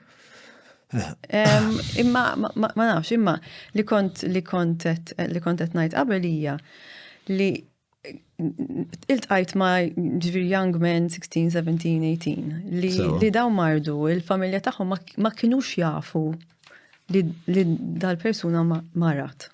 Bdew jgħid il-lallu dan kemm huwa żien ma jrid jagħmel xejn, qed iġennin it-tifel qed jagħmel hekk, qed jagħmel hekk. U jekk ma li tmur toħodhom għand tabib jew psikjatra, ġifieri toħorġilhom diagnosis ta' mental illness jew severe mental illness sewwa. U li jiġru li il-familja, l-ewwel nett il-familja emozjonalment tgħaddi minn ħafna u ma jsiru l-carers tal-persuna. Imma għax severe mental illness is not considered as a disability. Per eżempju, jekk inti titqgħod carer għax it-tifel tiegħek qiegħed id-dar u tittieħu ħsiebu għandek, mhux qed ngħid għal dejjem imma għandek 3 xhur titqgħod miegħu, you cannot apply for the carers grant jew the carers benefit sewwa because it's not considered as a disability. U l-persuna stess jekk toqgħod mal-ġenituri u għadu żgħir is not eligible for benefits. So, għalek, l-aspet finanzjarju komparat ma dak emozjonali huwa żgħir ma jgħin. Le mhux hekk. Tipo, anzi, inti diġà jkollok il-problema li trid taċċetta li ismani. Il-tifel li u t-tifla għandha ċerta kondizzjonijiet li se tillimitala l-aspirazzjonijiet li intom kellkom għall ulidek. Naħseb dik hija xi ħaġa illi kull ġenitur. Malta għaw il-Mental Health Association u għaw daċem il-Mental Health Association GoZo li association li jgħinu families and carers of people with mental health problems. Ġifiri, għet najda għalli nisjek jek għandhom jistaw. Għandhom website? Jow xi numru? Għandhom website, ġifiri Google jitlawlek. Mental Health Association Malta zgu.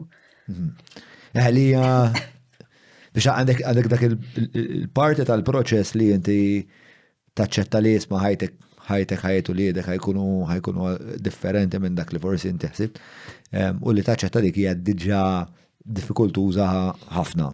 Imma mbagħad jekk fuq dak il-pis ħażid ukoll il-pis finanzjarju qed tabbil dak li jkun iktar milli hemm. Tabbil familja. Milli hemm bżonn. Dak li jkun il-familja kollha kemm huma fil-verità.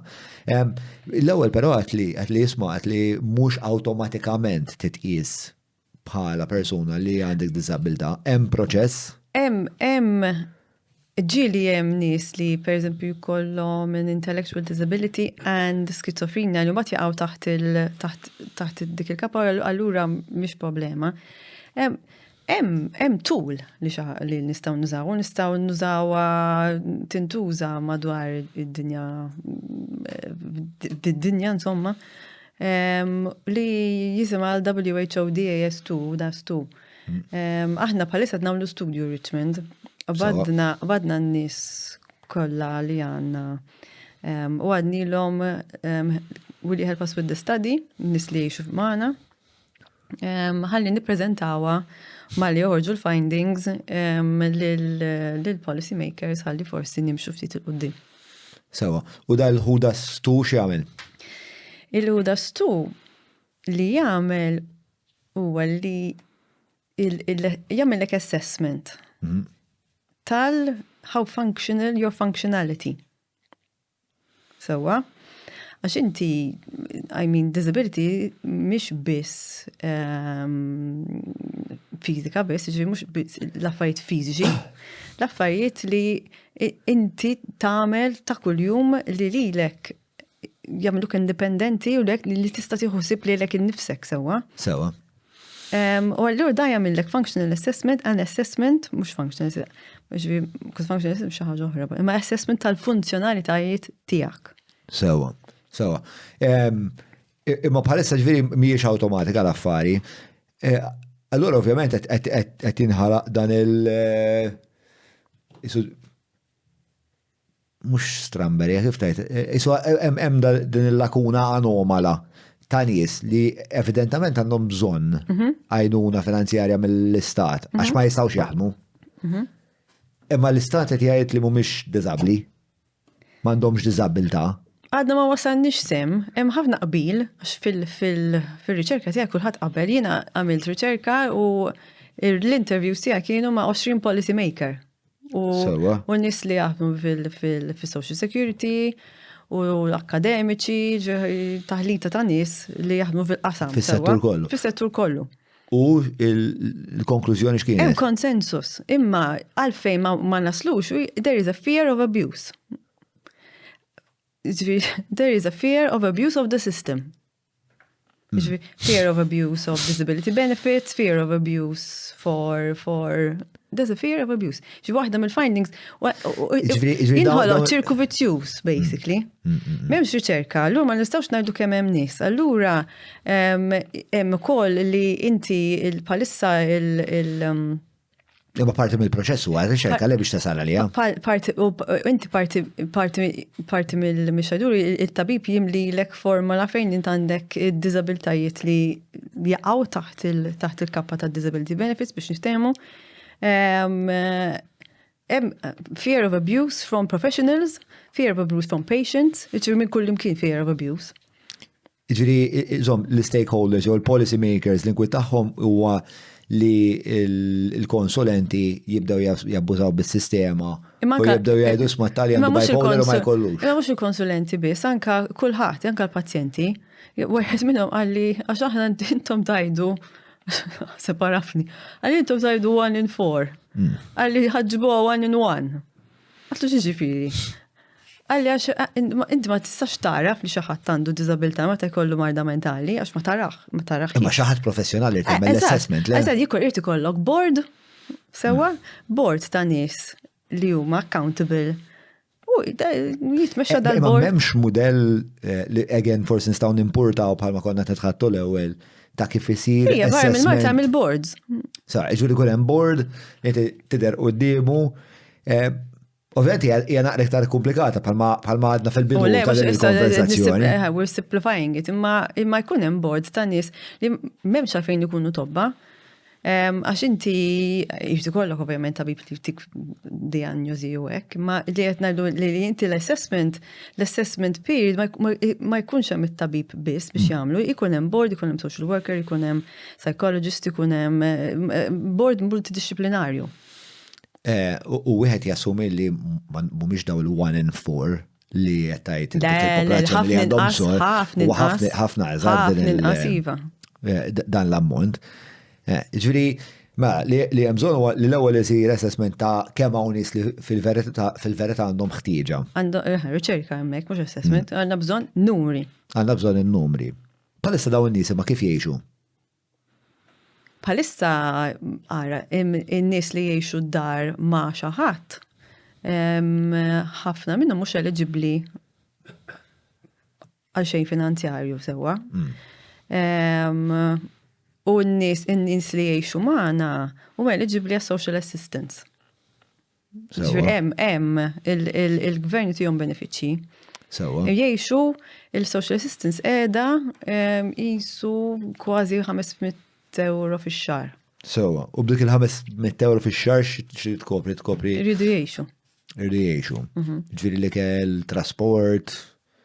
L-ikel, trasport bxejn issa, bit-tal-linja kard. Ija, neċin m'għandix tal-linja kard kont dal-weekend kont qed indur mal-mara u t-tfal kollha għamlu tal-linja kard daw. U jien libla ħaddejjem u nitfal għal-viża. Bip, mbagħad wara ftit il-mara li torret, trasport bxejn għala 16 għażli. Ejja bilha, u dik żewġ baġitilu u dik. Għaġġornat ħafna insomma jien. Tal-im xi ħaġa, guys. Tal-linja bxejn. Il-nies li huma, jien issa ngħidlek in-nies li huma fuq il-benefiċċji għandhom 500 hemm ħafna nies li hemm nies li jridu jaħdmu. Jippruvaw jaħdmu għax mhumiex eligibbli, mhumiex fis-sistema. Sewa. Iltqajt ma' ħafna nies li jgħixu f'povertà assoluta. Ħwejjeġ ta' fuqhom jew li jsibu ġieli fil-boros li mhux tan-nies insomma jew morru m'hemmx dawk Insomma ħed dawk it-tankiet il-blu. Dawk it-tankiet il-blu u jiġbdu l-ħwejjeġ minn hemm. Ikel dejjem jieklu xi ħaġa ġieli narawhom ftit minnhom immorru pereżempju ħdejn stabilimenti tal-ikel, tal-fast food biex niftehmu. Ħalli ma nagħmlux ir-riklami. U jieklu leftovers. Madonna. Jew inkella tmur tara fejn qed jgħixu u 30 persuna f'garaġġ ta' karozza waħda. Bit-tfal. Dan Malta. Qed ngħidu mbagħad it-tfal mill-ewwel l-istat ma li jsir jaf mill-ewwel mbagħad jiskatta mekkaniżmu. Imma povertà. Ma dik hija realtà. Grazzi tal-li tissegwu ta' ta' Daniela nittama li tuħdu gust issegwu għal daqstant qabel ma nkomplu nixtieq infakar li hawn qatt ta' azjendi qatt ta' kumpaniji li joġobhom ikunu ta' sosten għal dan il-podcast allura r-rakkomandazzjoni tiegħi hija dejjem li tagħmlu użu mill-prodotti u s-servizzi ta' dawn l-uħud. Dawn l-azjendi huma il-Browns, l-Apex Media li jieħdu l-naħsib l-SEO, grazzi wkoll il-Vini e Capricci ta' Brown li provduna l-whisky, nirringrazzja l-Kutriko, il-ħbib tagħna tal-Garmin kif ukoll Lee Angela Aquilina 998-66425 huwa n-numru ta' Derek Meets kif ukoll il-Maple li bħal ma tafu kull nhar ta' ħamis kull meta jkollna reġistrazzjoni hawnhekk joġobhom li jfornu l-istudio bis-sourdough li tistgħu issibuh fil-ħwienet kollha tal-Maple madwar Malta Għawdex kull nhar ta' Erba' u kull nhar ta' Sibt. Ħankomplu issa jien u Daniela Bitar. Ir-raġuni għalfejn l-istat, speċta xina nemmen li l-istat jista' jimpenja ruħu jagħmel jitfal daw il-proċessi kollha u daw l-istrutturi kollha li qed ngħidu li hemm bżonn u ssir ir-riċerka fis-sens perswas li l-istat għandu r-riżorsi biex jgħin il dawn nies, partikolarment meta qed ngħidu li dan in-numru ta' nies mhuwiex daqshekk imnaqqas. Fis-sens mhux f'daqqa waħda l-istat jekk ħajjin il daw in-nies ħajġi bankrupt. Le, imma inti biex irid ikun hemm l-istruttura biex timplementa xi ħaġa hekk ukoll. Qed tittoħloqha. Tittoħloqha. Nidħol għaliha jien jekk xi ħadd tisma'. Perswas li tidħol għaliha inti. U perswas li hawn ħafna nies illi huma kapaċi jsawruha idea bħal di. Ilkom timbutaw biex din ir-realtà tiġi. Ara, inna nimbuttaw li għan-nies li għandhom sevjament l-nisiva biex ikun hemm iktar Għajnuna u support. Mux għajnuna u support, more equality, isa, il-kelma. Qabel il-Richmond 20 sena ilu, niftakar dibattitu anka mal-fakultà ta' disabilità l-Università, fejn ħafna nis didn't want to have their mental illness recognized as a disability. Sewa. Imma li jtnajt jiena li mux kull marda mentali hija disabilità, hija jusa bħala disabilità, jrid ikollok il-kriterji, inti tissodisfa l-kriterji li inti għandek bżonn ħafna iktar għajnuna. Ovvjament ikun hemm board ta' esperti ta' nies li jafu x'ma jagħmlu li jkollhom ċertu koordinati biex jieħdu d-xorta ta' deċiżjonijiet. Apparti li inti wkoll id-dejqek, insomma għaxi kux laqwa digressjoni li nħdu bħalissa, di l-idea ta' I feel like I'm going to be mallijad. What do you mean? I don't know. I'm offended. Mela, ħamorru l-ura, fuq il-policies, jalla speċa jkunem xie xorta ta' tibdil, istrax, dejjem kull soċieta tal-emmen li tiġri li kollok isek daw il-komunitajiet iżar li jiġu jisom fantazmi tal-komunità li jisna ħatma jarom daw il-nies. U fil-verità, anka meta xaħat tkun qiegħed fil-pubbliku xaħat tkun qed iġipruħu b'mod naqra errat, tkun qiegħed fuq tal-linja xaħat qed jitkellem waħdu jew xaħat qed jiġi kelmek u mhux qed jagħmel sens u tħoss li m'għandux ness mal-istess realtà l-omenu li inti tesperjenza biex ta' ġeneralment ir-reazzjoni tkun li ndawar wiċċi u tiqaf titkellem biex ta' li kważi teliminaħ mill-kuxjenza tiegħek.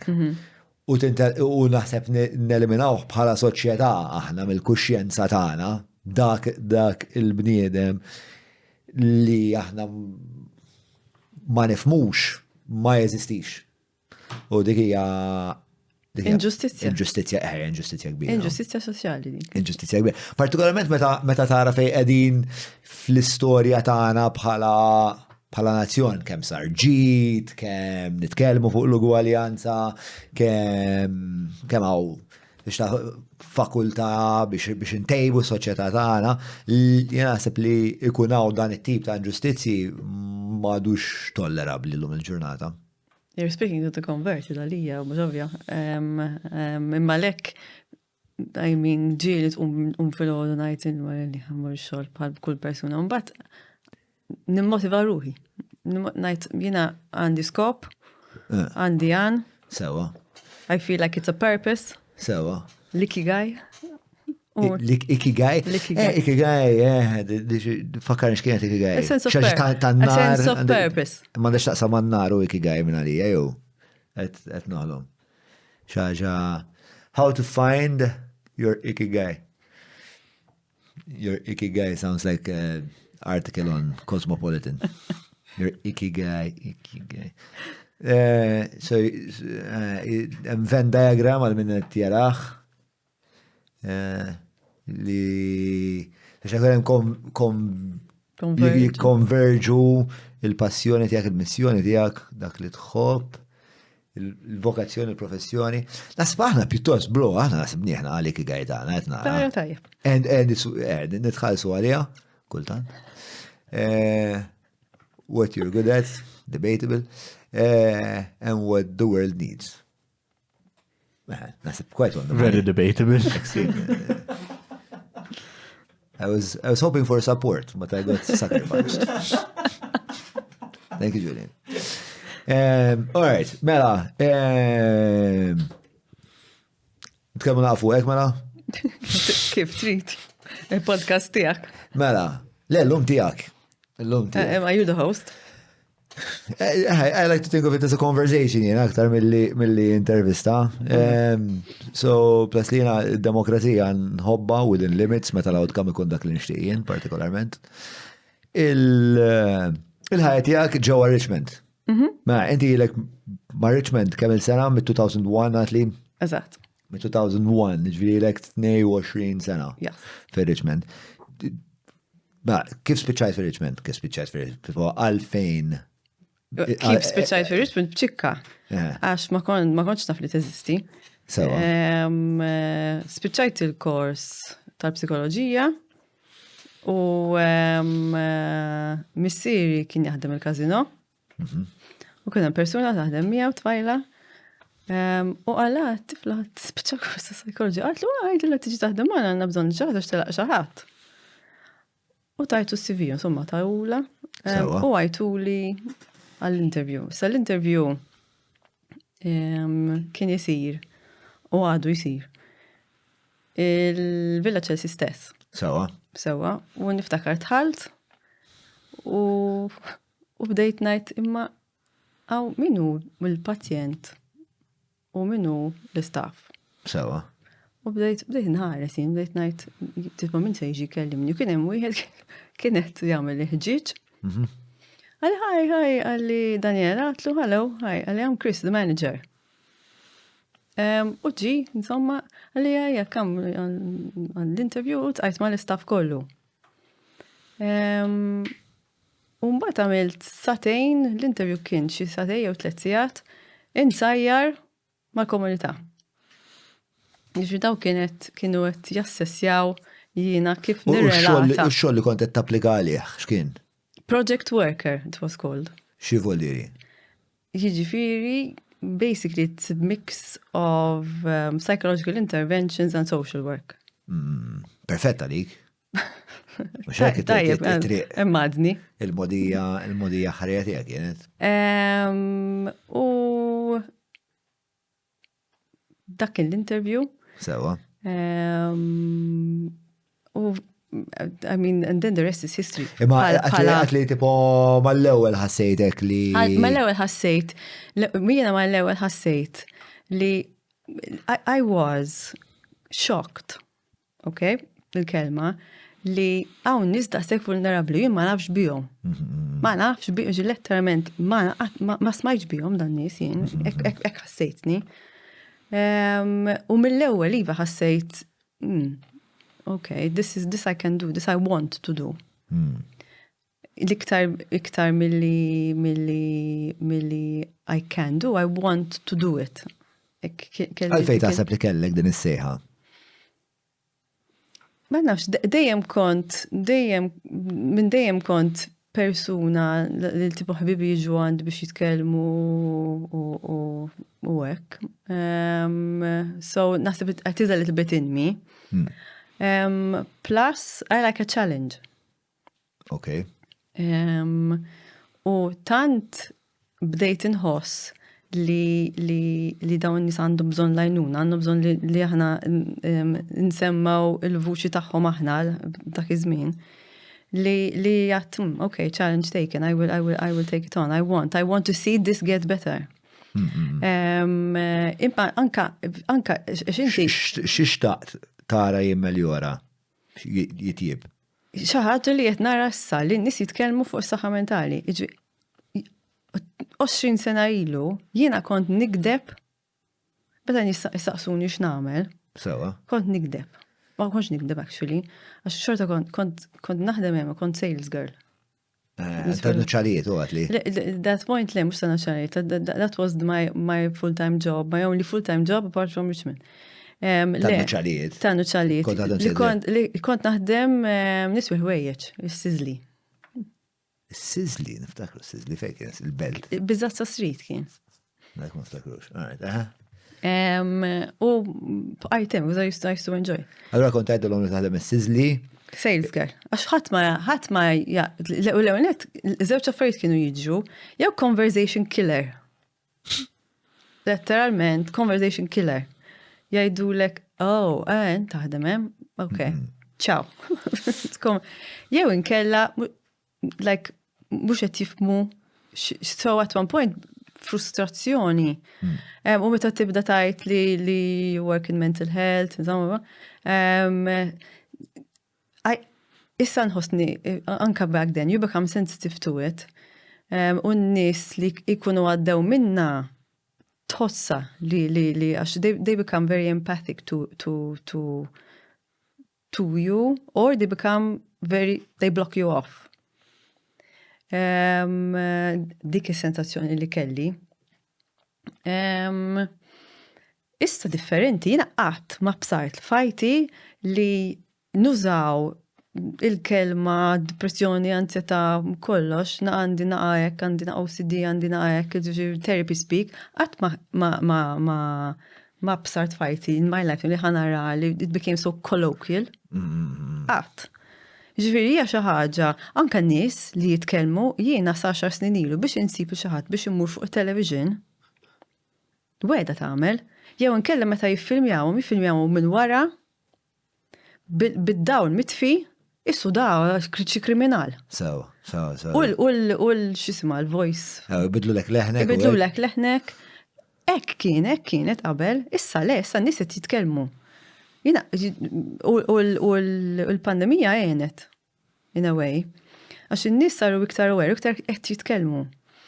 Ġifieri dik hija xi ħaġa li jiena qatt ma bsart li ħanara. Però kellek dik ix-xewqa illi ċertu diskors jiġi normalizzat. U anke l-mod forsi li naħsbu dwar ċertu kondizzjonijiet isir aktar meqjus u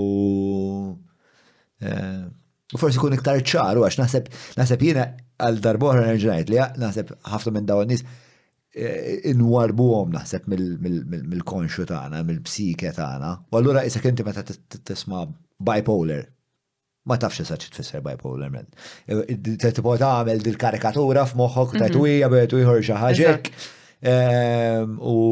Però jiena għandna l-eroj tiegħi bipolar, Stephen Fry. Li by the way, inti kontajtni l-email tiegħu, issa niftakar, inti kontajtni l-email tiegħu qabel ma kelli l-podcast, stidintu fuq il-podcast. Incidentalment għalli le.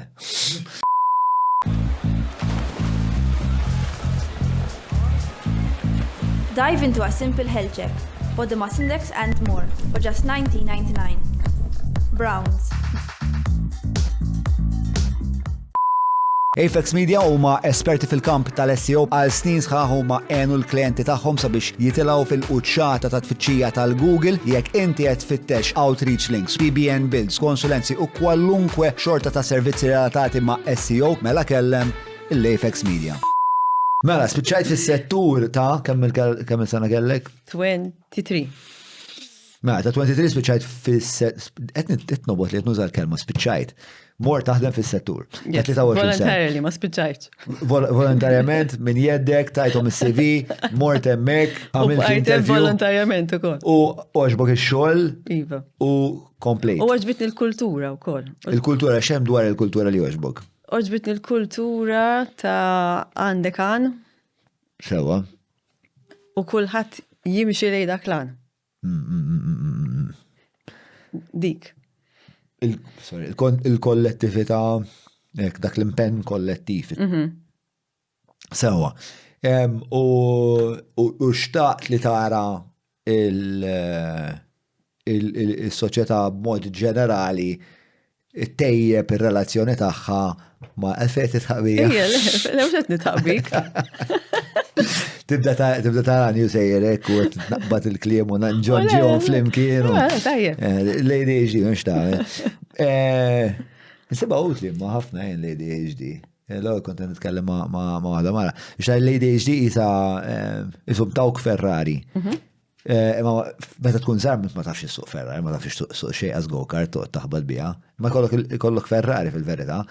U iktar ma tikber u iktar ma jirnexxielek inti ikollok kontroll fuq dik il-Ferrari, iktar għandek, jiena nsiba vantaġġ. Ġifieri fatt li għandi ADHD nsibu vantaġġ mhux m'għadux detriment. Ara jiena naħseb li kulħadd għandu xi ħaġa fid-dinja sewwa u l-affarijiet tista' tużhom għal vantaġġ tiegħek. Ħantik eżempju kellna darba xi ħadd li il-diagnosis taħħa kienet OCD u dik kienet timmanifesta fit-tindif. U ridet istib xogħol. U sibnila xogħol. U hi kienet il-persuna li tnaddaf is-surgical theaters ta' sptar. Oh, they were very, very happy with her. Xofi. Allora, you're using something, but this is how we should be. You use something that people look at li miex, jaddu miex tajba, and you use it to your advantage. Palma tinti bil-ADHD. Li tisib vulnerabilità u dik il-vulnerabilità dawara Eżatt. vantaġġ. Fil-fat, jena naħseb l-iktar nis li joġbuni jena li huma eroj bħal Stephen Fry u xini soħrajn insomma, tiskopri li tul ħajjithom meta tibda taqra l-biografiji tagħhom, il-koll nis li joġbu li l-omenu, il-koll kellhom xi problemi mentali fit-traġitt tagħhom. Imma dawk il-problemi mentali ġaluhom joħolqu ċertu mekkaniżmi biex ikunu jistaw jikkumplementaw il-bqija tas-soċjetà. Però mbagħad tant isiru tajbin f'dak dik l-għodda tant issir tajba li tissupera l-bqija tal-medja soċjali biex intik idea. Jiena pereżempju, jiena għandi ADHD, attention deficit suppost. Però minħabba li kien ikolli ħafna minn dal-attention deficit u kien itina ħafna problemi u kont impulsiv u kont nagħmel ħafna affarijiet ħżiena, illum tal-limt x'inhu ma triggers tiegħi biex l-attenzjoni tibda starts oscillating. Allura naf li speċa jiena nista' noħloq ambjent fejn naħdem fejn ma jkollix ebda minn dawk id-distrazzjonijiet. Naf dak li bdejt tispjega inti l-ewwel x'inhu jwassal biex kollok l-episodju. U dawk it-triggers jien mal-ewwel kif naqbes it-tripwire mal-ewwel ninduna li għamilt pass f'direzzjoni ħażina. U ma nerġa' niġi lura. Il-fatt li jiena daqshekk konxu mill-attenzjoni, partikolarment f'dinja illum fejn il-ħin kollox li kollu jipprova jiġbidlek l-attenzjoni li tieni vantaġġ fenomenali. Jiena l-aħħar darba kien hemm ministru li għamel ġurnata jipprova jċempilli u biex iċċajta għalli Madonna inti iktar diffiċli biex taqbdek mill-Prim Ministru. Għalfejn għax jiena naf li l-mobile ma jistax idoq, fl-ebda punt ma jista' jdoq, waqt li qed nikteb, waqt li qed nipproċessa proġett, waqt li qed nimla xi application, il-mobile ma jistax idoq, jekk idoq il-mobile moħħi ħajtlaq mal-għażafar. Allura ħalli il-mobile mitfi ġurnata, inħallih silent, u ma jistax jinterrompini. Fil-fatt il-nies li jaħdmu miegħi jafu li meta jitlu fil-kamra biex niddiskutu jitfu il-mobile jagħmluh silent, u mbagħad jagħmluh wiċċu l-isfel. Ħalli jaqqas jekk titla' notification, għax jiena jgħidli ġejk titla' notification għajnejha ħatmur fuqha. Biex mbagħad inti tibda tapprezza li qisu ikun hemm dal-mument fejn l-enerġija tal-attenzjoni taqbad dan ir-ritmu, tibda tissawar, tibda tikber, tibda ssir robusta ħafna u taqbad momentum exponential momentum mbagħad jekk inti ċaħħat lilek innifsek milli tħares l-hawn u lem. Mbagħad li naf tinstema naqra metafizika l-affari. Imma inti għandek għażla bl-ADHD li jew ħatipprova toqgħod tipproċessa kollox f'daqqa u ma tasal imkien. Jew inkella li tibda tifoka fuq ħaġa waħda u tija l-attenzjoni kollha. Ma mbagħad mingħajr ma trid isu meta kollok ġurnata tajba, dik l-attenzjoni tibda titwessa u f'daqqa waħda inti tista' tipproċessa ħafna affarijiet f'daqqa. But it's not oscillating, it's not going from here to there to here to there. Le, li jiġri qisu kollox jiġi konsidrat fassjem wieħed. Mbagħad minn hemmhekk toħroġ b'xi idea bħal pereżempju il-każin hekk irid ikun. Komplejna minn hemm. Taf kif? Hija esperjenza li vera teċitani u vera nixtieq insib mezz li naqsama ma' iktar partikolarment żgħażagħ subien ostra, vera nixtieq ngħin kemm jista' jkun Naħseb il-fatt li għatta issa ġaħatejn li xi ħadd li għaddej mill-istess ħaġa li għaddejt inti. Għax inti li jettaj li huwa li inti matul iż-żmien you recognized your coping skills. You built your coping skills and you recognized your triggers. And you used the word triggers properly. Bravo. Is there a bad way to use the word trigger?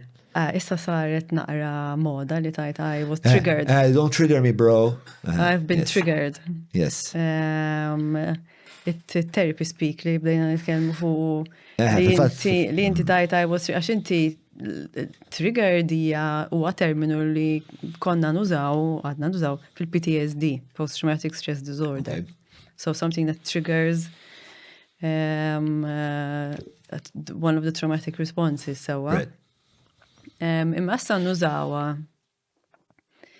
Jiena lija, it's good that we're using therapy speak because we're breaking the stigma sewa, imma fl-istess ħin.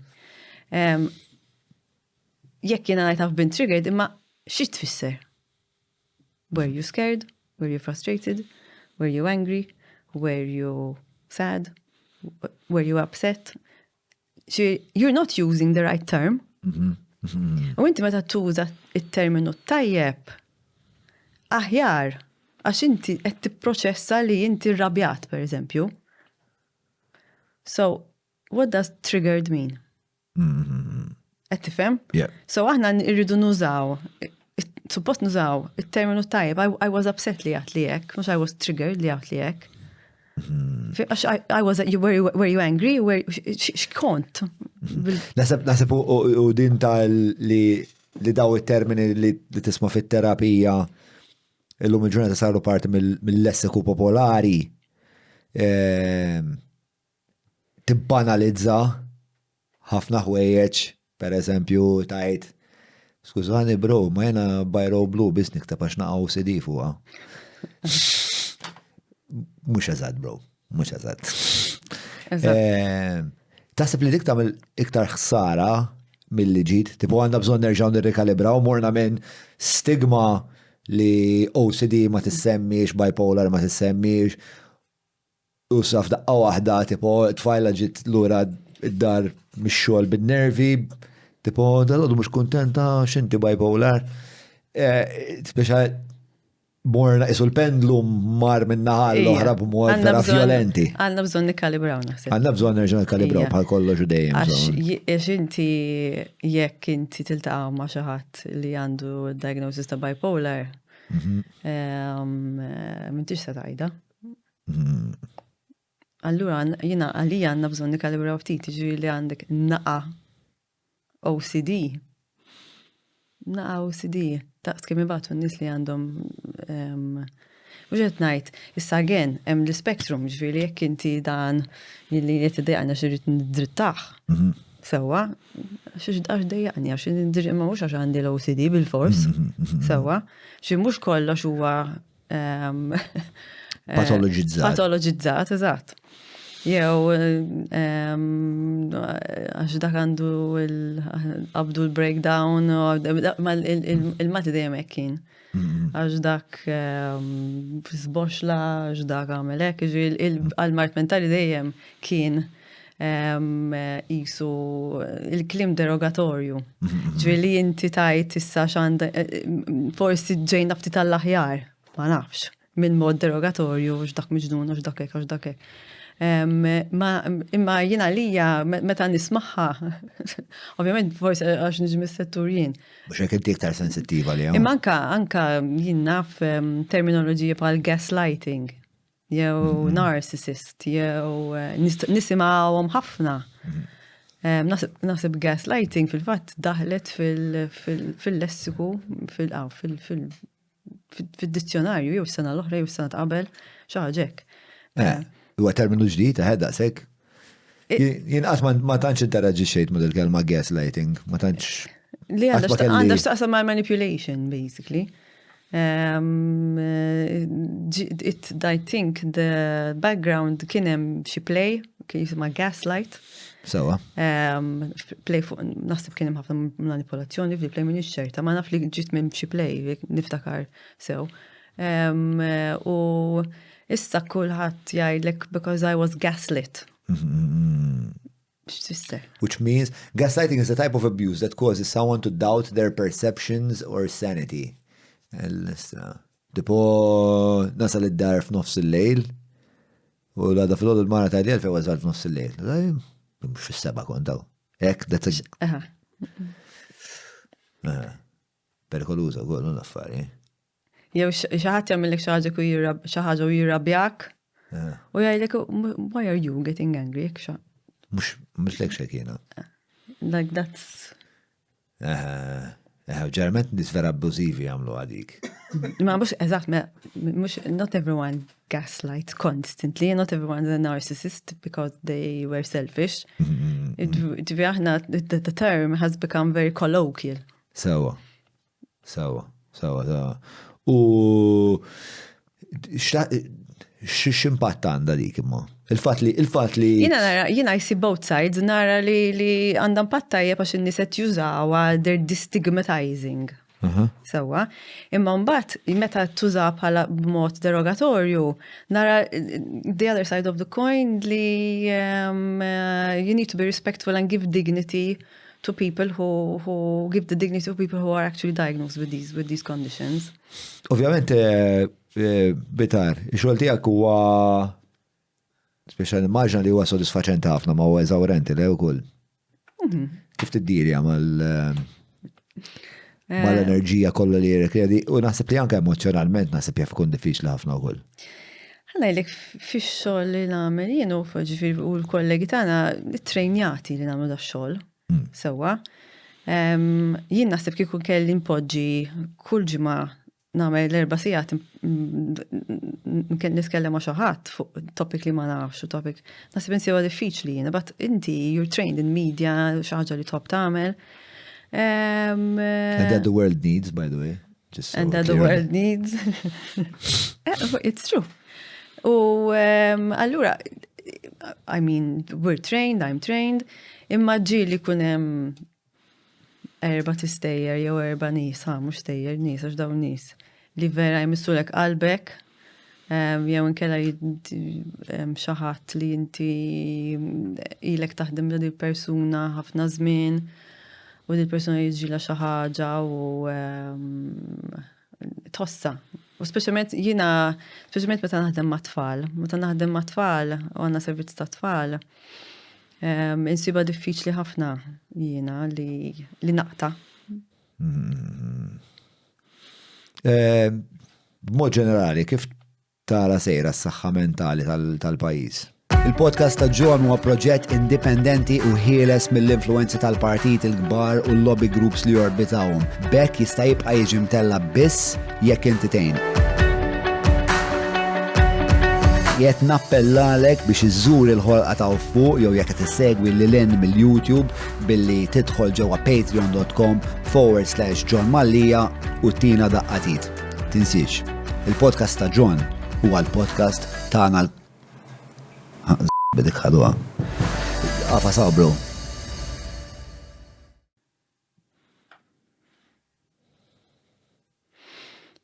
Mistoqsija interessanti ħafna. Aħna kenna increase ta' xi 500% increase in demand for service post-COVID. U l-mental health, is-servizzi tal-mental health f'Malta, ġifieri mhux qed ngħid il-gvern biss u l-istat biss u Mount Carmel biss. Anka s-psychologists u psychiatrists li jaħdmu fil-privat u anka in ġenerali kulħadd qed iħoss this overwhelming need for issa tgħidli għax is-saħħa mentali tagħna għar jew għax hemm iktar awareness. Allura n-nies iktar qed jitkellmu. Ma nafx nirrispondik. Imma li naf żgur li l-pandemija weġġat. Kien hemm ħafna loneliness, kien hemm ħafna nies li kienu d-dar li ma setawx jagħmlu dak li jridu jagħmlu, ma setawx jaħdmu, kien hemm familji li batew. Ġifieri il-pandemija definitely kellha impatt. U ħanna ngħidu li vera kien hemm il-pandemija tal-COVID-19 imma rridu nlestu ruħna għal-pandemija tal-saħħa mentali, tal-mart mentali wkoll. Li qed nesperjenzaw diġà. Ħantik eżempju, aħna Richmond dejjem kellna servizz fejn in-nies jiċemplu. Sewwa ċemplu għall-għajnuna, ġifieri nies mill-pubbliku. U jekk taqbad in 30 years, 10 rolling years, pre-COVID, ġifieri any 10 years, l-average fis-sena kienu jkunu 400 to 600 callers, individual callers a year. So we used to help 400 to 600 Da minn meta people. bdejtu Minn 93 il-servizz sa 2020, sa 2019. dejjem l-istess numru kien. Le, mux dejjem l-istess Dejjem- numru. dejjem Jek tamela, wieħed- jek tamela.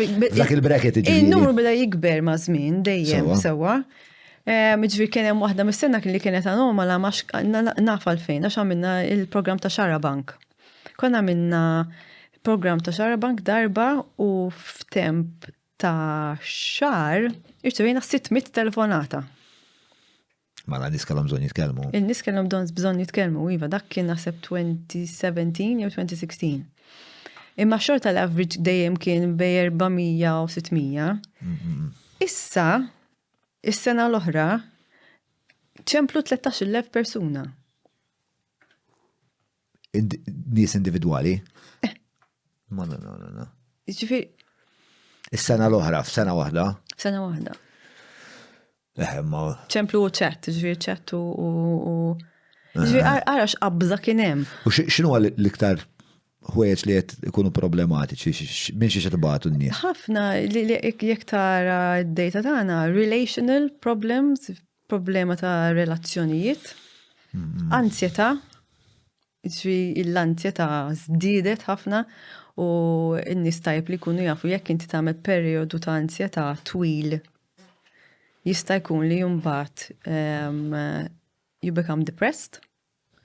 So xi ħaġa li n-nies li jistgħu jagħmlu li jarfu s-sintomi kemm jista' jkun malajr u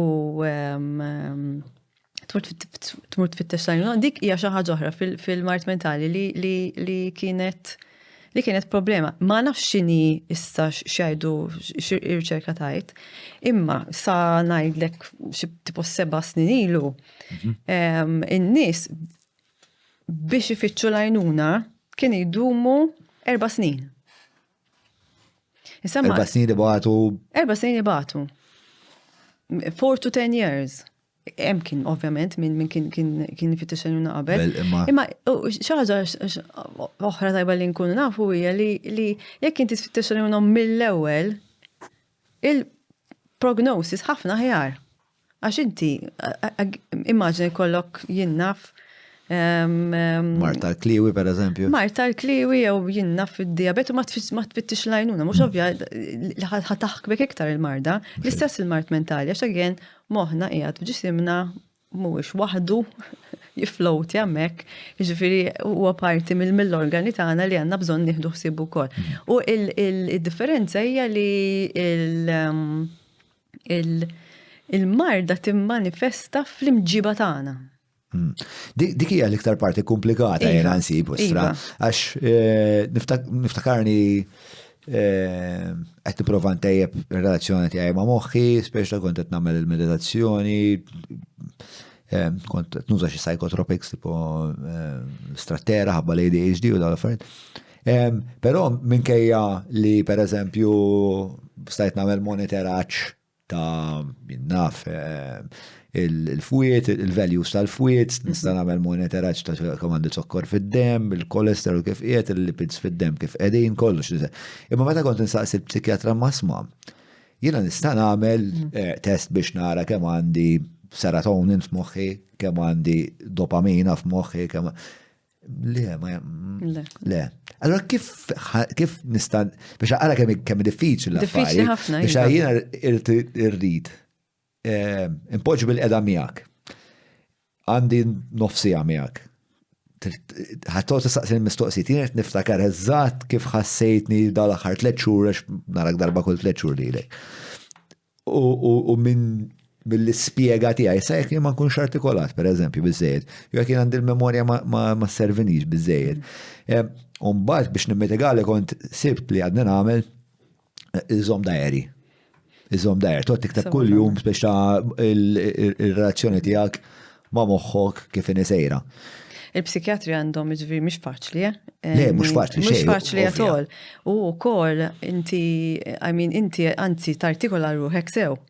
Imma hemm nies li huma morda severament li ma jistgħux jgħidulek qed inħossek. Jew qed xej, il-sintomi ma jgħidu għom lokx. Ġijina ġili akkumpanjajt nis li il-psikjatra najdu jien xin nara jien. Ftit mill-klienti tagħna, xin nara jiena differenti jew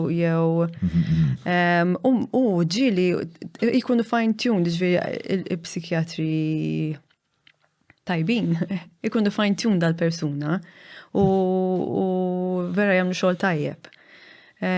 Imma mhux faċli, vera mhux faċli, x'bagħad inti tittati il-mediċina skont xi ħaġa li m'intix ċert kif għad tibgħat tagħmel blood test. Speċa vera hekk. Qatt ma tħalt ħafna dettall għalfejn il-mediċina ma avvanzax b'tali mod illi wieħed jista' jkejjel il-livelli. Speċa b'mod ftit utli li sibt li nagħmel endocrine profile. Okay, hormones. Tal-hormones. U tara jekk għandek ċertu affarijiet li mhux forsi qegħdin daqshekk fosthom, eċetera, eċetera. Però kif qed ngħidu neurotransmitters xejn u neurochemicals in general, insomma, ma stajt nagħmel xejn minn da. Però li żomm diarju huwa tajb ħafna. Qabel kien għandi li ħsieb minn moħħi. Ma nafx teżistix xi xorta ta' app. Tipo li inti kull-jum fl-aħħar tal-ġurnata, per eżempju, di titlaqlek notification saqsik isma' kif ħassejtek illum, tajjeb, ħażin. Hemm. Taħseb li tkun utli ħafna biex imbagħad toħod għand il-psikjatra, jew għand il-psikologu, għand il-terapista tajlu. L-Awstralja għax għandhom kbir ħafna u inti ma tistax toqgħod tmur għand il-psikjatra għax you need to travel for I don't know how many hours and days. Sometimes they track them they track the moods on the app. Tal-ansjetà, tal-ansjetà u tal-depression li ktar li hemm avvanzati. U telemedicine, ġifieri telepsychiatry, teżisti. Għamalta differenti, għamalta żgħar ġifieri tista' tmur fittex il-psikjatra to your local. Ma kif qed tajt inti spiex ta' il-għawżieda ta' 500% ta' nies li għandhom bżonn jiltaqgħu. Aħna esperjenzajnija wara l-COVID dik. U sissa il-jektar għal-plato, jektar għal-graf, memx plato, għadatila ftit, nizlet il-kerv, ma xorta għadatila, mux it-tinżel, mux it-tibqal fuq l-istess. Mux it-livella ruħa. Fil-fat, nitkellem għani s-sot jgħadu l-ek biex il-taqa ma terapista, per eżempju, 3-4 ġimgħat, per eżempju. Anke iktar. Madwar Malta, xieġvi l-wait time 6 to 8 weeks. Li għal-min vera teħossu perturbati, it was meant wistwi. It was meant twil. Mafx għet jistajmen. Mela ġili t-tella now sajt ta' dik app disma How We Feel ma xtaf dwara xataqsam mara. Kittini ċans għal il-testja. Tajib, alright. Għanamlu live testing, live review. Artificial intelligence world, hemm ħafna talk ta' AI u how chatbots can help u jien għandi ftit. Riservi. Ġili għatkelmu l-ChatGPT ma? Nkellmu. Ikollok dialogu miegħu. Tiktiblu u jiktiblek lura. Iva. Mhux isa tkellem persuna jew. Imma li jiena naf, immaġina jien qed ngħid jien nħossni nikta u hekk u naf li wara m'hemmx persuna fiċ-chatbot. Jiena ninsa li m'hemmx persuna. Imma jien partikolari ma jien ninsa. Jiena bil-please u thank you bro nkellmu. U jekk ma jimpurtax. L-Alexa ngħidilha please u thank you. Għax għandha human voice. Ġifieri inti kull ma trid. Xed qaħħal. Kull ma trid. Id-iżidra human voice li hija faċli ħafna. Illum il-ġurnata li hija faċli ħafna. Imma xorta m'hemmx persuna on the other end. Kemm xejn dibattib li għax chatbots huma kostritwixxi, ma nafx kostitwiti ekku minn qatt ta' data li kreaw l-umani. Fil-maggior parti tagħha. Palma u fil-fatt pereżempju James huwa il-konsegwenza ta' eluf ta' snin ta' evoluzzjoni ta' erf uman li ġi kristallizzat f'moħ James biex James ikun jista' jiffunzjona meħ. L-unika differenza bejn James u ChatGPT hija li ChatGPT jekk irid ngħidlu jibgħat li email nikkomplenja għax l-spray tal-fungus ta' dwifer ma ħadimx kif kellu jaħdem.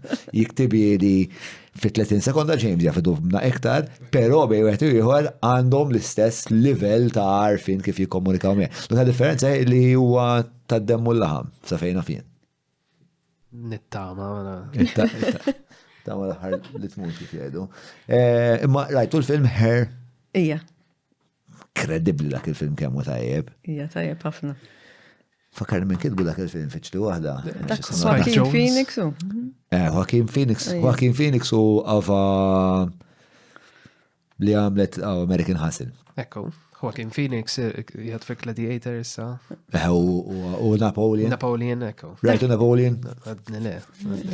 Appartament hemm ħafna inconsistenzi storiċi li jiena ma jinteressanix daqshekk minnhom u vera ħadd gost nara. Però Her vera tajb. Jiena ċert perswas 100% illi We're heading there, żgur. Ġifieri mhux qed ngħidlek li we're heading there. Imma jiena li qed ngħidlek xi ħadd qed tiħossu li għandu bżonn naqra empatija.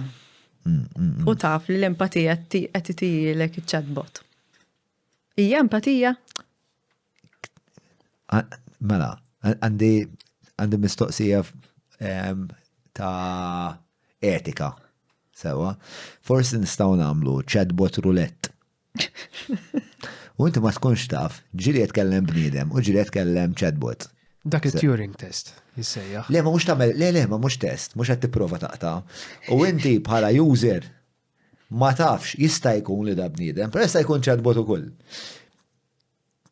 U fil-background ikun hemm dar roulette dej inti twaqqafa u titkellem. Issa, jaf insertajt li hemm bniedem fuq naħar taf imma int ma tafx. Pero f'moħħok taf li jista' jkun dak bniedem. Ejva. U jiena naħseb il-moħħ tal-bniedem għandu dejjem din ix-xewqa li ikollu l-aqwa outcome, allura konsegwentament naħseb ibellaħħa lilu nnifsu li le da żgur bniedem. U dak l-ingan li għamel lilu ma la tfej sejr bi għadi. It is. Tista' tinterrompini. It is, ħan interrompik. Ma nafx, ma għandix risposta, ma jiena dik il-domanda tiegħi. Jekk inti tkun jekk inti taf li dak huwa chatbot. Hija empatija? Jekk inti dik li għandek bżonn dak il-ħin, dik id-domanda tiegħi biss. Ma għandix risposta. Bwet irid jara. Judging mir-relazzjoni tiegħi li għandi ma' ChatGPT. Naħseb li ma nafx jinnemmen, qatt ma kelli bżonn l-empatija minn għand ChatGPT. Pero dejjem nittrattaħek b'ħafna rispett. Sewa tagħmel. Should respect everything. Yeah, but it doesn't care. No. Not where I thought this conversation was going to be.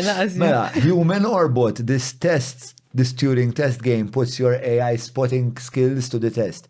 Can you figure out if you're chatting with a real person or a bot? Take your best guess. Għalfej ħana labu il-Turing test issa live fuq il-podcast?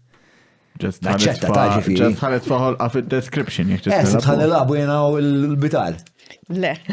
Le? Ma taċċettax, rajta? Ma taċċettax, thank you. Executive decision ta' CEO. Mela, ismani, fejkonna, zom sekonda. Kollox daħal fi għalla Her, Napoleon, Joaquin Phoenix. At a point you were talking about the mental health situation of the country. Promise, no ADHD. Mental health situation of the country. Eżat, bravo, thank you. Nistaw nieħdu l-ħin biex ngħidu x'inhu il-number ta' Richmond. Il-phone line? Yeah. Il-phone line huwa 1770. U il-chat hija Oli chat. Il-phone line u chat line tagħna huma miftuħin mit-8 sa 8, okay. Monday to Friday u mit-8 sa 4 is-Sibt.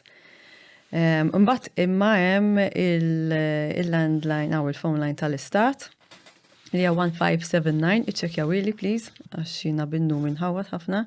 1579 24/7 Sawa. For emotional support and mental health support. Ovvjament il-179, kellimni.com li huwa chat li huwa 24/7 ukoll. Importanti naħseb li n-nies imorru Sa kemm hawn minn daw is-servizzi hum. Ija le hawn. Qed jagħmlu impatt, taħallu impatt? Ija, naħseb li jiena għalmenu jiena naħseb li jgħinu ħafna nies. Għax, niftakar meta il-pandemija faqqat. U kena, aħna il-ċat il-1770 kien 8 to 8 biss. U morna 24/7 live. Waqt il-pandemija. Waqt il-pandemija ġvi il-gvern mstaqsina biex immor 24/7 u morna 24/7. U ħafna nis ċemplu għal ħafna informazzjoni u koll. Mux għal ġvi l-iskop per eżempju ċemplu l isma millum smajt il-superintendent tas saħħa tajt li ħajibdew il-swabbing. Swabbing xinu? Nispiegaw xinu swabbing, per eżempju. Jek tara xaħġa interessanti, jem studju fuq li għamlitu Profs Josian Sherry, l-Università ta' Malta, ħadet il-data tagħna tal-calls. U jek tara kienem spike fit-telefonati meta mietet l-ewwel persuna. Mux hekk ovvju. Min jafx biża kien hawn fil-pajjiż. U n-numri kienu vera żgħar, ġifieri n-numri tal-positives. Kienu żgħar għadhom. 1, 5, 50, 15, ma nafx. Mux hekk. Kien ħafna biża u ħafna kulħadd, jiena qatt ma bsart fajti li kelli nitgħallem x'tagħmel residenza waqt pandemija. Qatt kelli nitgħallem, kelli mbur nitgħallem. Ġifieri kif tilbes il-PPEs, kif tagħmel l-swabs, l-affarijiet li kif tiswabja nies. Qatt ma bsart li kont nagħmilha jiena fajti imma tallimt. Kontu tagħmluhom intom dawn l-affarijiet? Ija. Issa, nistax bidla. Dejjem kull epoka għandha l-fenomeni tagħha u niftakru wkoll dak iż-żmien li qed tajt inti li ta' biża kbira, ta' ansjetà kbira wara li kien hemm l-ewwel mewt li tmur għal spiex ta' għal-ħsieb prinċipali ta' Ernest Becker hija li l-ikbar ansjetà tal-bniedem hija il-fatt li ħajkollu jaffaċċa il-mewt u naħseb meta tibda tikkomputa b'mod li ma tistax tevita iktar li inti f'daqqa għadha tara l-bnedmin jien niftakaru kien hemm moment vera distopiku li qiegħed il-bandli, nżilt il-bandli mhux il-bandli tal-Mosta, ħdej l-emkas tal-Mosta hemm qisu bandli mwarrab u għattija stra dak iż-żmien inti ma stajx mur il-bandli u illegalment. Ħrixt lit-tifla u ta' tilab it-tifla u ħadd ġura l-bandli mwarrab. U tfaċċaw tfal oħrajn. U moħħi l-ewwel ħsieb tiegħi kien aqbad it-tifla u warraba meħdej tfal l-oħrajn. U f'dak il-mument tibda taraf kemm dinja distopika li inti it-tfal biex primarjament l-iktar ħaġa li tħobb bħala ġenitur u waħda mill-iktar affarijiet li jogħġbok bħala ġenitur li tara t-tifla tiegħek tissoċjalizza ma' tfal oħrajn, ġifri ma' dik qed tiġi soċjalment ikkalibrata. Tajjeb, tħares li ħaġa pożittiva, imma l-pandemija kienet ġalna nagħmlu il-kontra, li tbeda minn tfal oħrajn, li tfal oħrajn trid tispjegala li huma perikolużi, trid tispjex ta' Ija, aħna minna fil-website għana għedin hemm. Għamilna 14 jew 13 waves tal-the mental health of Malta during the pandemic. The data is very rich. Jekk inti tares lejn nasib tifittixa. Inti tista' tara il-Malta kif kienet tetossa mentalment waqt il-pandemija. U waħda mill-affarijiet li kienet qed tinkweta, għal-bidu kien hemm l-anzjani, nies li huma anzjani li kienu hopeful. U żgħażagħ li ma kienux. Kienu iktar ansjużi. Kienu iktar ansjużi. Interessanti di. Saqsejna ħafna mistoqsijiet, it was very interactive bħala. Kif ġbartu għad-data mit-telefonati? telefonati, dak kena. Imma attivament kont għed fitxu d-data, jew kienu n-nis li kienet fitxu l-għajnuna minn għandkom u fil-konverzazzjoni? Le, attivament aħna kena proġett tal-ISF u għadni l-misma nistaw nbidlu ftit il-proġett u ninkorporaw naqra riċerka f'Malta bħalissa u għamilna. U kif evolvit allura relazzjoni tal-pajis ma l-ansjeta ħabba l-pandemija? L-ansjeta bdiet tonqos. I mean, imma xorta baqgħet għolja aktar minn milli kienet qabel. U l-anzjani di vera interessanti għalija. At one point, u laqasaf kienet wave 1 jew wave 2. L-anzjani kienu hopeful. Kienu iktar hopeful minn nis li huma żgħar. Mbagħad tara, pereżempju, l-impatt fuq il-mara waqt il-pandemija. Feeling like il-peace tal-household iktar mill-raġel, per esempio. Hemm ħafna affarijiet li inti tista' tfittex arat, very interactive. Ma baqgħu hopeful l-anzjani tul il-pandemija? Ma segwejtix, jiġri ma nafx l-aħħar wave naf pesso poco xem ta' imma I didn't check that particular one, but it was interesting to see. Għax di vera interessanti, hemm ktieb jismu Generations, jikbu jismu ċekja waħda. Generations dejjem fotti jasra. Fu aptitudes psikoloġiċi ta' ġenerazzjoni differenti, studju li sar l-Amerika. U anka l-Amerika, dal jettajt inti huwa korolarju ma dak li skoprew waqt il-pandemija, li l-anzjani kienu ħafna iktar resilienti, tipo we've been through this shit before, don't worry about it, son. U kienu hopeful ħafna. Ija. Li huwa interessanti, da vera ktib importanti. Dik Ġanem Twenge, mux dik, le mux William Strauss, Twenge. Għanda podcast vera tajjeb. Dini. Dik kienet parti mill-istaff ta' Hillary Clinton fil-kampanja ta' kontra Bernie Sanders. But di Twenge, insomma, għan bin nixti segwi podcast ieħor, mux li nirrakkomanda, ma rakkomanda xej. Imma hemm podcast tajjeb ma' Coleman Hughes, li huwa trampetieru fil-osfu, insomma, u jagħmlu analiżi ta' ktib tagħha u di tar-reżiljenza. Dik ħarġet niftakar ċara fl-ewwel u t-tieni wave ta' dik ir-riċerka. Laqtitni kienet. L-bira fat konet t-tkellmu ftit fuq l-inkwit tiegħi tar-reżiljenza fil-cohorts, fil-demografika iktar żagħżugħa. Naħseb li peress l-lum il-ġurnata għandna soċjetà ma meta ngħidu l-affarijiet nħossni anzjanet neqret istija. Għax vera ma inħoss li iktar il-demografika iktar żagħżugħa peress li ma kellix daqshekk affarijiet diffiċli x'tikkonfronta. Jew forsi għandha u m'inhiex hekk. Ma napprezzax kemm il-ħajja ta' żagħżugħ. Ma naqala, jiena li is-sena l-oħra ndikun immisku għamlu sondaġġ at the workplace. U kien hemm xi 70 xi ħaġa 71%, ma nafx kemm, ma fil-70s kienet, jew 79, ma niftakarx eżatt. Tal-workforce qed iħossuhom anzjużi x-xogħol. It's a very high number. ċekjani għax imma minna li dak kien, għax anka dik kienet laqtitni bħala, għasad najdu lokalment aħna. I mean, id-dinja ta' xogħol, id-dinja tagħna, I mean, kulħadd iqatta ħafna ħin ix-xogħol. So li inti tħossok hekk. Tipo, ġili taħseb li forsi m'għandniex mod ieħor, għax meta nikkonsidra speċjal ġenerazzjoni tagħna versus pereżempju il-ġenerazzjoni tal-Cold War.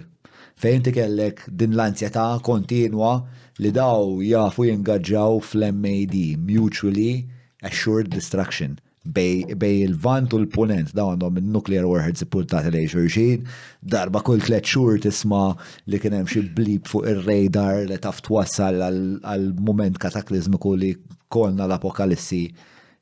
Vera, u illum ġurnata dak it-teddit m'għadux hemmhekk, però b'xi mod xorta għadna għadna ansjużi. Biex naħseb parti mill-kondizzjoni tal-bniedem naħseb jien. Di-domandi saqsu li ħafna. Jgħidu li ma' ġenerazzjoni żgħar. Inqas reżiljenti. Għalhekk qed iħossu iktar ansjetà. Ma nafx nirrispondi. Jiena naħseb li l-ewwel iż-żgħar iktar jitkellmu fuqha. Qabel konna nħassuha ma nitkellmux. Jew konna nħassuha ma narfuhiex. Jew konna nħassuha u nibżgħu nitkellmu. Sewwa. Ġili ġej f'dik is-sitwazzjoni inti Liema. li tibda tħoss ċertu biżgħat, ċertu ansjetajiet, forsi minn naf tkun qed taf fuq xifer il-depressjoni, per eżempju, ma tajdhom għandna jien professional. L-iktar li ħassejtni li missejt li kont ħammis ma' depressjoni, ma nasibx li missejta, meta kont noqgħod Norway. Minħabba dlam. Kien hemm ħafna dlam. Issa jien kont ngħix in the south of Norway. U il-xemx kienet titla ftit, ġifir fi 11 nofs kienet tipo tmiss mal-horizon, tkun hemm. Umbat ma sija u nofs issa tgħid terġa' tinżel. U kienet isa il-bosta ta' sħana ta' xemx ma kienx mixawla, tara xemx, ġifir dawl taraħ. Imma sħana, kfal ma naw, ġifir jek tmur fi xemx, jek jem id-dellu xemx, il-xemx ħatossa fuq il-ġilda tijak, dik ma tħossix. U dik kienet it-taffetwani sew. Kienet it-taffetwali moħħi. U bdejt najt imma jina għalfej ma sax mis-sodda. Jina għalfej ma rridx immur xogħol, jina għalfej ma rridx immur ma rrid nara l-ħadd. U mbagħad niftakar battu ġejt Malta. Ma tlaqx minn hemm, imma battu ġejt għax kelli bżonn day and night. ċari. Għax nasib għarraft is-sintomi jien imma, hemm ħafna nies li da ma jistgħux jagħmluha dik għax ma jerfuhomx. U dik ħasra, dik affarijiet li aħna nistgħu nagħmlu, aħna għandna l-kors tal-mental health first aid dak nagħmlu, ġifieri hemm 4 modules titgħallem id-depressjoni, is-sintomi tal-depressjoni, tal-ansjetà, tal-psikożi u tal-substance misuse, ġifieri l-użu tas sustanza sewwa. U inti titgħallem tara fis-sintomi mill-bidu. Għax aħna, pereżempju, d-depressjoni ngħidulek, jekk għandek daw is-sintomi għal ġimagħtejn, mhux xarejn jew sentejn, ġimagħtejn. Mur għand il-GP tiegħek.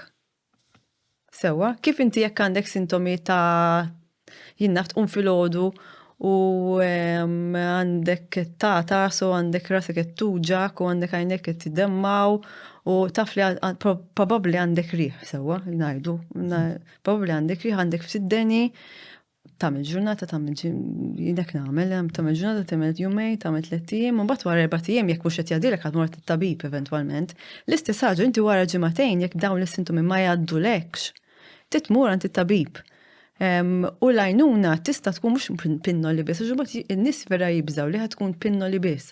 Imma li anki tirranġa naqra d-dieta tiegħek jista' jkun tagħmel ftit eżerċizzju, torqod sew x'tirqat vera importanti. Jiġri tibda mill-affarijiet bażiċi li kulħadd juża għas-saħħa fiżika tiegħek, mhux saħħa mentali biss, li hu tajjeb għas-saħħa fiżika tiegħek, tajjeb għas-saħħa mentali tiegħek u viċa versa. Allura, jekk nibda, jien l-għaraftu minna xkont naf, għalek naħseb sabiħ li n-nis jitħarġu fil-saħħa mentali, specialment fil-mental health first aid, għax inti jisek tagħmel physical first aid sewa. U mbagħad inti titgħallem ukoll il-kriżijiet li jiġu x'tagħmel jekk inti tiltaqa' ma' xi ħadd, kif ħatejn li xi ħadd li qed ġo kriżi pereżempju għandu panic attack sa tagħmel. Jekk xi ħadd quddiemek ikollu panic attack, jekk xi ħadd tinduna li hemm indikazzjoni ta' suwiċidju. Xi ħadd li qed jinqata' mir-realtà il-psikodi, inti kif se tgħinu, kif se tgħin għal dik il-persuna? Kif se ġġiba l-għajnuna u x'għajnuni hemm? Xem, f'Malta xem. Dak huwa adapted kompletament għal Malta, ġifier dak ġibnieh. mill-Awstralja. Bħalissa dan is-servizz ta' edukazzjoni toffruh lill-pubbliku, toffruh Il-kulħadd. Huwa miftuħ għall-pubbliku. Sewa. Imma mbagħad hemm l-adaptations tiegħu. Jekk inti kumpanija tista' tagħmel mental health at the workplace. Għax kif inti in the workplace hemm iktar qisu struttura kif inti tkellem xi ħadd. Sewwa. Hemm mental health for youth. Li youth mental health per se li namluħ mal-teachers u mal-edukaturi kollha u n-nies li jaħdmu fl-iskejjel. U fl-istess żmien namlu teen mental health first aid maż-żgħażagħ li għandhom between 13 and 15. Ħalli inti jkollok jekk tagħmlu ma' skola pereżempju, jekk ikollok 10% of the staff li huma mħarġa fil-mental health first aid u mhux l-istaff ikun min ikun mhux l-edukaturi biss. Għax inti kulħadd jista' jgħin bħal physical first aid, kulħadd jista' jgħin sewwa. Mbagħad ikollok il-form 4s u form 5s li huma mħarġa fit-teen mental health first aid u ngħidulhom ara. Fiex huma ħarġin? Teen mental health first aid. Ġifieri jekk inti tara li l-ħabib tiegħek, l-ħabibtek qed tara li qed tħossha hekk jew tajlek dal-kliem, mur għand il-mental health first aider tal-iskola tiegħek. U tgħin lil dik il-persuna tasal għall-għajnuna meħtieġa. Again, iktar ma taqbadhom żgħar, iktar aħjar. U aħna nafu li the age of onset, ġifieri meta ħajjoħroġ il-mart mentali huwa 50% before the age in the teen years u 75% by the age of 25. Ġifieri ħajjoħroġ meta n-nies ikunu żgħar. So iktar ma taqbadhom meta jkunu żgħar, iktar il-persuna ħatgħix ħajja aħjar jekk qed tindirizza il-marda there and then. Parti mill-istrateġija tagħna bħala pajjiż hija li nifformalizzaw dit tip ta' edukazzjoni. Iva ikkunaw ħafna interess kemm id-dinja tax-xogħol u kemm id-dinja tal-edukazzjoni. Hemm ħafna interess u hemm ħafna nies li fehmu li inti you need to take care of your workforce so that your workforce can give you back. I mean, il-verità hija li l-mart mentali is 4% of GDP globally. So, jekk inti tara il-chronic sick leave absenteeism at work, kważi 50% huwa due to mental health. So that you take care of the problem from a workplace perspective li l-ek dajem jaqbillek bħala employer. Għax jekk jett tiħussib l-workforce tijak, il-workforce tijak li l-ek ħajtik ħafna iktar u memx għalfejn dbati l-konsegwenzi finanzjari ta' dak il-nuqqas, basically. Ma Julian sab li dik iċ-ċifra li konna titkellmu wara li semmejt inti tal-misko. Okay. Ma 77. Entitled Employee Wellbeing at the Workplace, which covered the first quarter of 2023, has found that 77% of respondents have experienced mental health problems related to work, including anxiety and stress. 77 is high. It's really 3 kwarti fuqhom. Ħafna. Da f-2023, ġenti, mux fil-żmien pandemija, da. Le, jina, fil-fat jisibtu 2022, l-axħar ta' 2023 jgħat. Nifhem. Jien esperienza wkoll, ansjetà u stress ma kontrollati ħafna. Kulħadd jesperjenza ansjetà u stress, tagħmel bihom, kif inti tindirizzhom l-iktar ħaġa importanti. Għax li ngħidu li ħadd mhux se jesperjenza l-ansjetà u stress, I mean, naħseb. Hija inġenwa ħafna bħala. Okay, I mean, kulħadd ħaj jesperjenza. Importanti wkoll li nagħmlu li t-tfal tagħna li ħaj jesperjenzawha. U li ħajkollhom emozzjonijiet ta' diqa, emozzjonijiet ta' frustrazzjoni u ansjetà u ħajkollhom emozzjonijiet li ma jifhmuhomx. Irridu ngħinuhom, jartikolawhom ħalli nistgħu ngħinuhom minn qed żgħira. Qed naħseb istra forsi li t-tifla dejja dajeri biex tibda tidra tikteb hekk. l-esperjenza suġġettiva tagħha u tibda taqsama magħha nnifisha għalija kienet vera utli. U naħseb riċerkaturi li iktar ma tikteb u titkellem fuq mill-qada mentali tiegħek iktar ikollok reazzjoni tajba għalija mas-saħħa mentali tiegħek.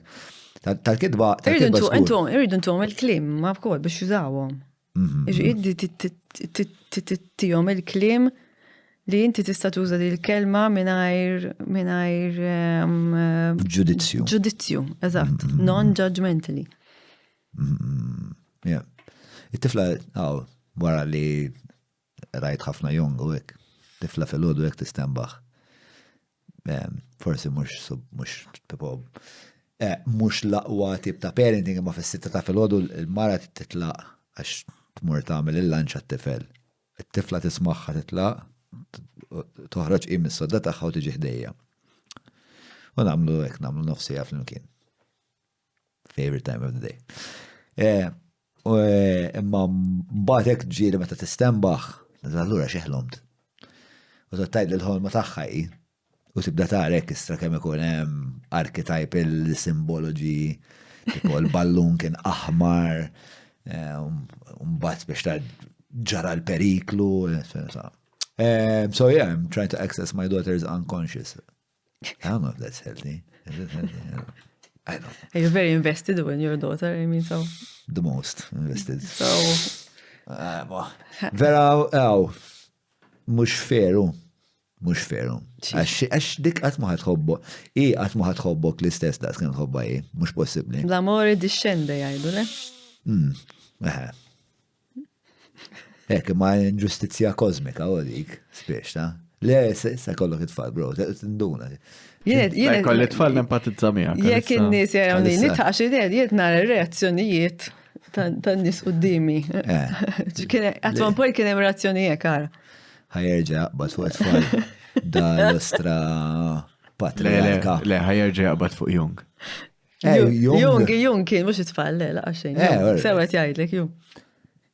Ma hemm ftit affarijiet li fil-verità. He's a fan. Big fan. Anka llum kont l-università intervistawni kien hemm ħafna studenti tal-medja insomma. Nofsa fuq Jung.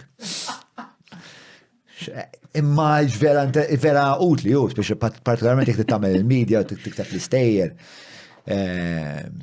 Jung u l-arfin tiegħu fil-mitoloġija u l-arketipi u għalfej qed niddefendi il-fatt illi twemmin tiegħi u m'hemmx tagħmel.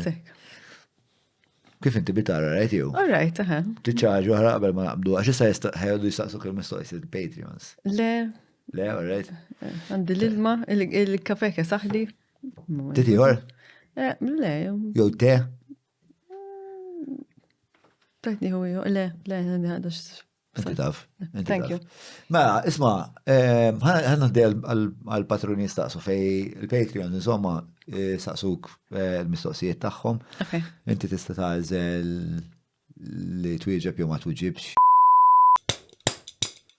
L-aħħar waħda verament fuq subajja.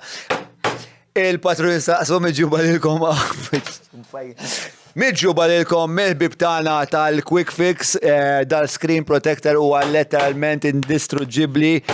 Madon!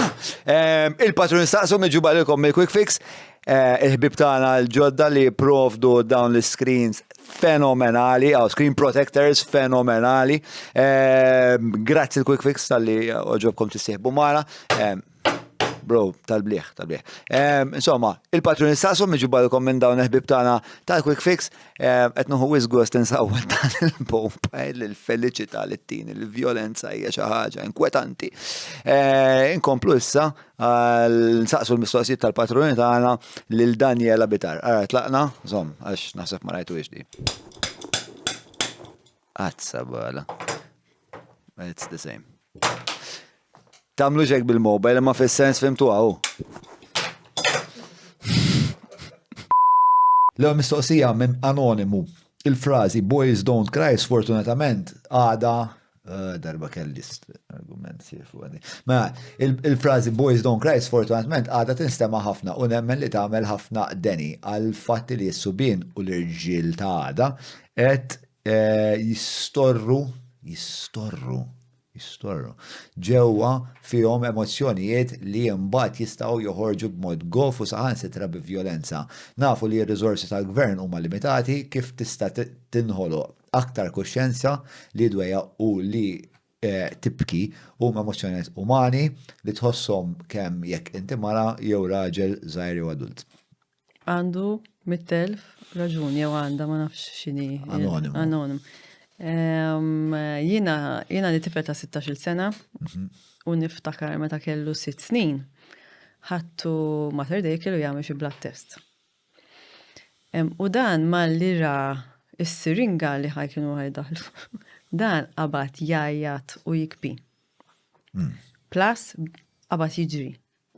Tifel ta' 6 snin u jien bdejt niġri warajh u kien hemm 4 staff ta' Mater Dei jiġu warajh.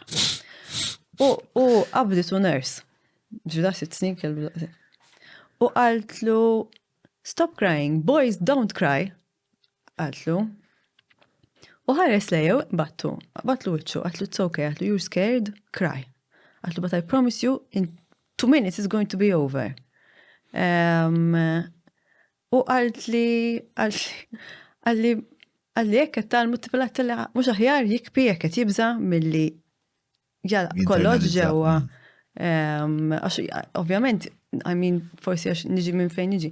Imma l-irġi, speċjalment l-irġi li huma akbar fl-età għaw Malta, għanna dak il-isu machoism li ma titkellimx fuq li jatħoss, fuq il-feelings, etnajdu feelings, issa inti għat li meta ġili tmur il-ġim u ikunem xaħtu jaqsam qalbu miegħek. Imma probabilment għax inti tkellimt. Jililek minn jirak jititkellem fuq is-saħħa mentali tiegħek, lilu l-persuna tiftaħlu. Tajtu aċċess li daħħa jifimni again. U lili, he's not going to judge me. Il-problema hija li l-judging is the shame. I mean men and shame and the feelings of shame sewa. Jina li jridu nibdew mimdu ikun użar il-subin, najdulhom you can express your feelings, whether there's sadness, whether it's anxiety, whether you need to cry, whether you need to express it. Dik jina li vera importanti. Ħalli ma neġux għadna f'stat fejn anka meta tara ir-rati il-data ta' suicidju. Hemm ħafna iktar irġiel.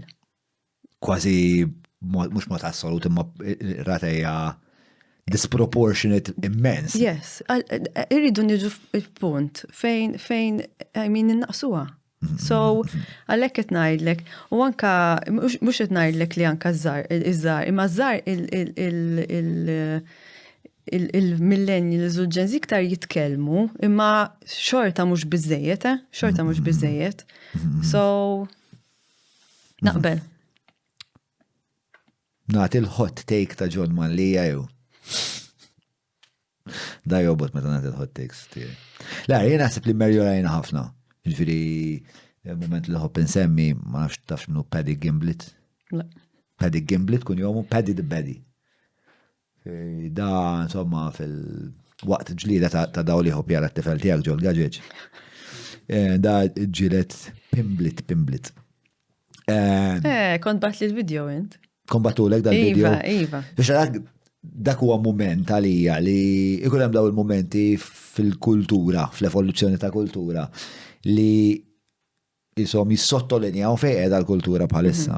U għalija li xaħat li huwa l-epitoma tal-maċo bħal Paddy Pimblett li la darba ikollu din ir-rebħa u qed jiġi eżaltat u jistaqsuh x'tixtieq tgħid fuq il-lejla u jgħidlek isma' jekk inti raġel u qed tħossok ħażin u inti sieħbi jiena qiegħtaw biex nisemak hija xi ħaġa jiena ħossha kommoventi ħafna. Però hija wkoll evidenza li anka fl-iktar parti tal-kultura li hija hyper masculine ukoll qed tidħol din it-tip ta' narrattiva. Il-Movember, sewa, apart from prostate cancer, waħda mill-lanijiet tagħha hija li l-irġiel jitkellmu fuq is-saħħa mentali tagħhom. Dak huwa waħda one of the most important things, xahar biss fis-sena, imma almenu qed niċċaqalqu. Hija mhijiex somma faċli, ġifieri għalija bħala missier u bħala raġel hija ferm komplessa għax jiena naħseb li speċa jiena nagħti ħafna valur fil-fatt li jiena stoiku pereżempju u li meta jkun hawn il-kaos kullum kien tweġiba tiegħi tkun ħaġa għax naf li jekk ir-reazzjoni tiegħi tkun illa mhux se nirreġistraw programm għandna 3,000 euro spej. Jekk jiena neżibixxi dik ix-xorta ta' ansjetà f'daqqa waħda, kulħadd ħajkollu. Imma dik xi ħaġa dik emotional regulation li qed tgħid inti. Dik xi ħaġa differenti. So li inti għax għal ħares mbagħad kulħadd jekk xi ħaġa jekk kulħadd fit-traffiku. I mean l-emotional regulation tagħna fit-traffiku huwa tbati Malta. Għal-ħars kulħadd jagħmel hekk għal kull ħaġa ta' xejn. Li qed ngħid xi ħaġa oħra jien, inti dejjem tipprova tirregola l-emozzjonijiet tiegħek. Li qed ngħid hija li jekk inti qed tħoss qed perjodu diffiċli m'intix qed torqod. Dik li qed ngħid m'intix qed torqod qed tewden, qed tħoss ħafna dwejja. Qed ngħid tkellem ma' xi ħadd, tkellem. Kieku naqsmu dawn l-affarijiet nkunu ħafna aktar aħjar. U jekk u qed ngħid ukoll, jekk il-ħabib tiegħek ħajġi jkellmek, tgħidlux huwejja man. Jew Joe Malia style, huwejja bro, hekk u hekk. Don't judge, just say, għax probably anke inti ħassejthom dak l-affarijiet jew ħadħosthom xi darba f'ħajtek. Dik hekk qed ngħid. Jiena kelli esperjenza li l-esperjenza tal-eżistenza tiegħi hija waħda partikolari f'dan ir-rigward. Jien għamilt kważi ħajti kollha tista' tgħid anzjuż. U dik l-ansjetà kont neżibija jew f'emotional dysregulation li ningaġġa in antisocial behavior għal medda twila ta' żmien, kollox jew jekk hux fir-relazzjonijiet ma' tfajliet jew fil-komunità tal-peers, tal-boys, with drugs, with violence, kont nesternalizza. Mbagħad meta bdejt nikber u bdejt nifhem il-konsegwenzi li tagħmel li huma antisocial, spex ta' ramification score, ħallura bdejt nipprova nillimita ruħi u bdejt nipprova nsir inqas anzjuż. Sewa biex allura bdejt nagħmel meditazzjoni. U bdejt insomma nsib avenues differenti ta' kif nista' nimmitika l-ansjetà, però l-ansjetà baqgħet hemmhekk. Mbagħad speċa reġgħet laħqet l-apoġew tagħha meta kelli t-tifla u ma bdejtx norqod, u inti għamilt punt vera importanti, ġifieri jekk inti qed tbagħti mill-ansjetà u għandek sleep pattern ħażin, l-ewwel ħaġa li tagħmel huwa li tfittex li tirregolarizza l-sleep pattern. Tibda tara fixin l-aħħar li tittikol, l-aħħar li tieħu l-kafè. Jiena llum il-ġurnata black belt fl-irqat. Black belt fl-irqat. Ġifieri jiena meta kelli l-podcast ma' Jason Azzopardi, ċempel li ħajasal nofsija tard, intfajt hemm ġew u qabel ma ġi għala tajna 1, 2, 3 urqat nofsija. Għax fimt kemm importanti li torqod dak il-pattern. Però l-iktar ħaġa importanti li tal-limt jien, mhux li tal-limt, imma li kienet l-esperjenza tiegħi u din li rrid nifhem. Din li rrid nifhem. U forsi nieqaf naħseb dwar in absolute terms. Li f'daqqa waħda meta jiena aċċettajt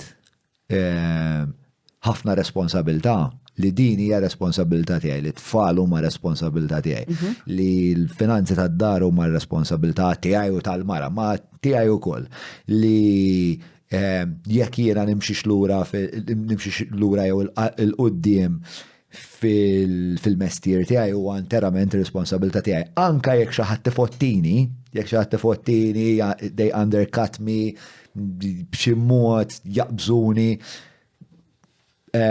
It's not about them, it's about how I will react to that and how I will figure a way out to better my situation. U meta waqaft ngħid how I'm going to be less anxious, but rather how I'm going to be more bold or more courageous, the anxiety disappeared, right? Because now my objective is anxiety is behind me. So I used to wake up very anxious all the time, to smoke cigarettes and eat compulsively. Dek tbejjeb? Le, xej. Tajtom. Xej, tajtom. Għamilt ħabta kont impejb sigaret kull jum. Bil-lejl qabel ma norqod. For my sins kont noqgħod nara l-Ben Shapiro. Taf minnu Ben Shapiro? Kont noqgħod nara politika Amerikana. Allura kont nara dal-podcast jismu Secular Talk li huwa xellugi ħafna. So very socialist ideals. But u Ben Shapiro, which is very right-wing. Allora kon nara per eżempju arrestaw il-Donald Trump. Sewa. Nara l-video ta' Ben Shapiro li għajt li din hija l-ikbar inġustizzja dan huwa qed nimminaw id-demokrazija. U mbagħad tara l-da. So kont nipejb sigaretta nagħmel. Imma mbagħad tajtom ukoll insomma. Ġon, inti eżempju tallimt kif tieħu sib is-saħħa mentali tiegħek. U tallimt ukoll kif tieħu sib l-ADHD tiegħek. Ġvien eżempju tajjeb. U inti titkellem. Thank you, bitar. Vera. Vera. Imma u inti titkellem. Anka Peppi Azzopardi jitkellem. U anka ma nafx. Per eżempju Mario Gallia jitkellem fuq is-saħħa mentali tiegħu. Qed ngħidlek l-irġiel issa jien. Importanti li nitkellmu, importanti li n-nies li jimma fil-medja bħalek jitkellmu fuq is-saħħa mentali tagħhom u li ma kienx dejjem. Il-biża li hemm li titkellem il-konsiderazzjoni li kont nagħmel jiena hija li la darba n-nies jafu li inti għandek s-saħta li għandek l-ADHD, li kellek daw il-momenti ta' daw l-episodji ta' ansjetà kbira, ta' depressjoni, biex hekk imbagħad niġi quddiem xi ħadd biex jimpjegani. Da mingħajr ma jrid ħajkonsidra li jisma' Ġon jaf sejjer taħjeb 3 xhur u mbagħad laqgħa waħda jitlaqilna bid-depression da żgur irdu nimpjegawh. Dik il-konsiderazzjoni hemmhekk dik il-konsiderazzjoni iva tkun hemm. Imma inti kif tħossok issa li tkellimt? Ma nogħodx naħseb dwarha issa. Issa speċta jiena. Hey. Tipo kulħadd taċċettak kif int? Kulħadd taċċettani. Jiena overstay, ma nafx għax rajt il-sezzjoni tal-kummenti taħt ċertu videos. Iselmu ħafna l-missieri ġeneralment. Inta ċettajt li kien nifsek? Ija. Le, u l-lum, u naħseb taf xini u koll. Peress li jiena tkellem, ħafna nies jiġu jitkellmuni tibda tinduna kemm fil-verità anka l-aktar nies li jidru they have their shit together u ma tipo xi xempju tal-perfezzjoni. Titkellem magħhom u tifhem li l-għalla int għandek kriżi eżistenzjali bro, inti multimiljonarju u toqgħod tinkwieta li fuq il-finitudni tal-ħajja u dit qabdek ansjeta u bej meeting u ieħor kollok tmur fit-toilet biex bejjeb sigaret biex tiġi stra. Kulħadd jista' jgħaddi minn perjodu fejn jrid jieħu ħsieb is-saħħa mentali ħafna iktar mill-pjata ħajtu u hemm min eventwalment jista' jkun li jimrat bil-mart mentali. U għalhekk irridu nieħdu ħsieb il-prevenzjoni kif ngħidu ħafna aħjar Mil-kura. Dak x'kienet. Kien xi advert ta' Prevention is better than cure? Le, ma kienx kien hemm xi advert tat-Taljan qisu, ma nafx għalfejn qed jidrini jekk moħħi, imma insomma. Forsi dik il-sommarju li għamlu fl-axħar, wara, Le, but prevention is better than cure, kif. Amen. Amen. Fil-fat, ma saqsejtni għatlek saħħa mentali għalija u għal-bilanċ. Għax li ma taqax minn dawk il-binari, kem jista' jkun sa, għaxġi li tkun qed tagħmel meta konet namlu l-kazin, l-ħar li ħassejtni vera ħażin konet l-estejna il-kazin għaw da program ġdid li qed namlu wara 6 episodju. Għax aħna ġara li suppost reġistrajna 2 kull darba li morna, imma l-ewwel ġurnata waqqa wieħed minnhom, mara l-ewwel ġurnata filmjajna wieħed. Allura mbagħad fil-weekend ta' wara kellna niffilmjaw 5 u wara l-5 wieħed men ħassejt imma ma nafx. Tipo kriżi esistenzjali, tipo f'daqqa waħda, tant ġejt depleted. Exhaustion. Imma l-exhaustion tiġi translated into b'xed tagħmel bħajtek. Dak il-kumment xrittu kemm inti ignorant, kemm inti s-saħtarak Malta kollha kemm inti ignorant. Ek. Very pep talks. U bat l-għada fl-għol mbagħad irqat, ġiet tifla ħdejja. U daqshekk. Msejt kollox u l-għada fl-istembat u ħassejtni hekk $1,000,000. Ġuliet għalli dakax maħħaċ tequila miħaj. Għandek xi mistoqsija oħra? Jista' jkun moħna nistaqsijlek. Għax tessin ħares lejx. Le, għax dak itibli dakax maħħax tequila miħaj, ma jridx nessin il-fatt li dakinhar wara xi 30 sija xogħol f'weekend. Li għamiljon kolla fl-imkien. Li għamiljon kolla fl-imkien, eżat, li taħseb li għetni ċad. U għja, bro, podġejtkom bil-qeda għatnajdilkom kem naprezzakom, kem ħabsejtni l-mulej waqt il-Pentakoste. Il-mulej ma kienx hemmu fil-Pentakoste, kien ġamid.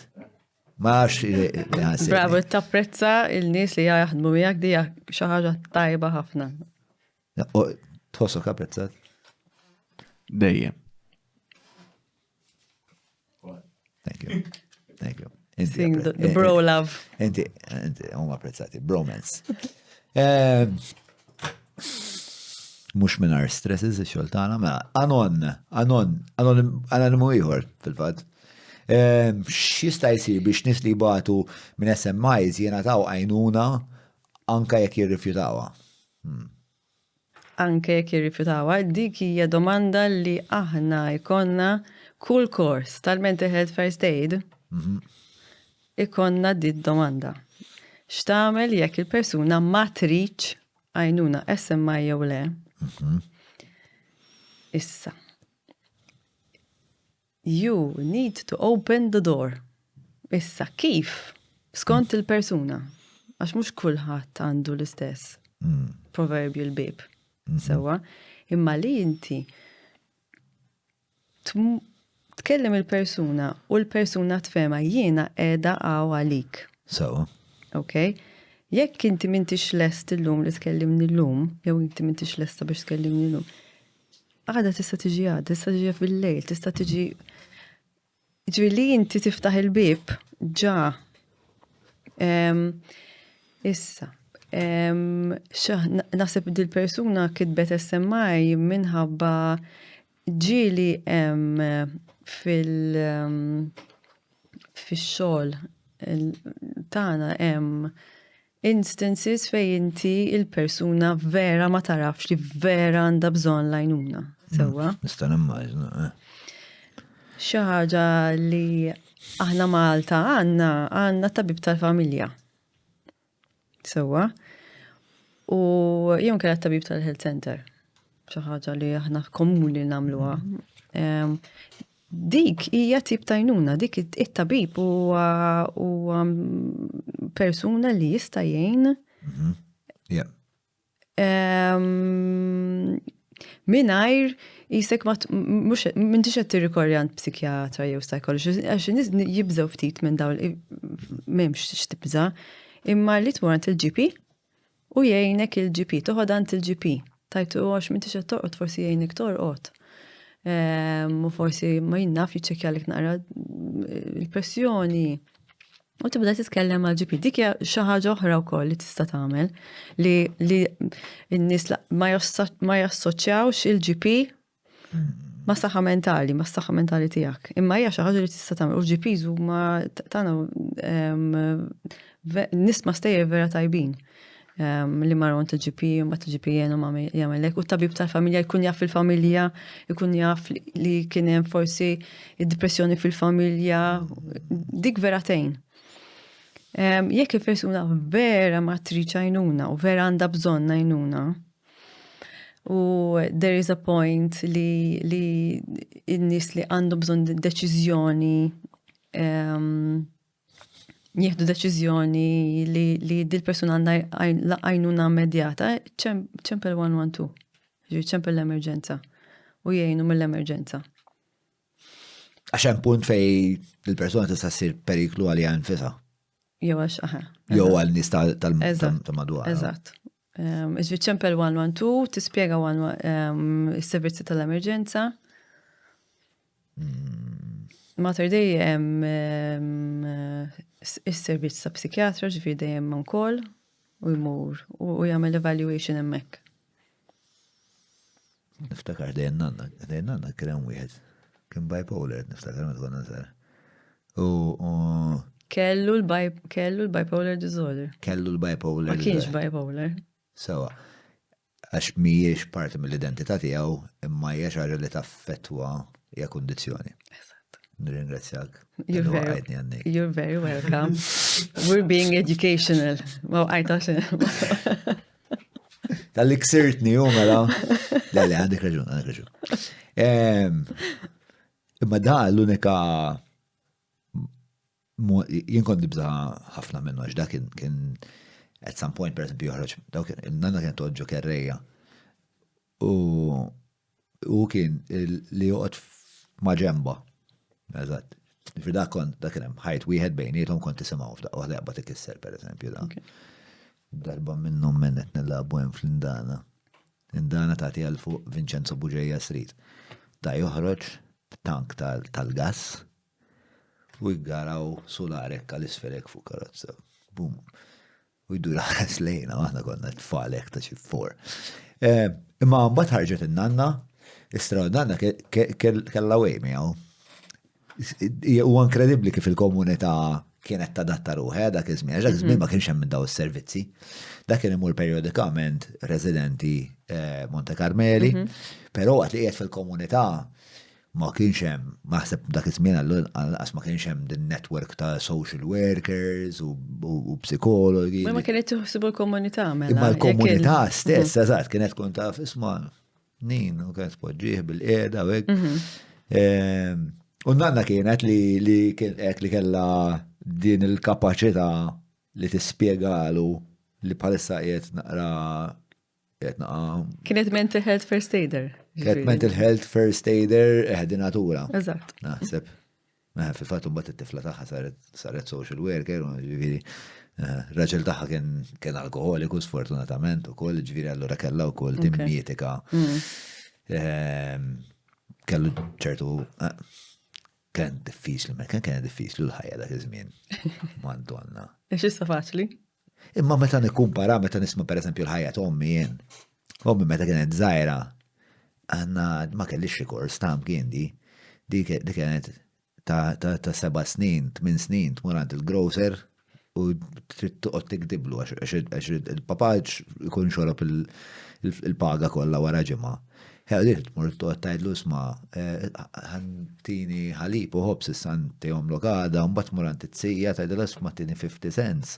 Għandi bżon u kella pyramid scheme għaddejja mal-ħamru di biex kun tista' tmantni għalla li l-loħta u ixtaqlum il-ġurnata daw l-affarijiet tibqa' perswas li jiġru.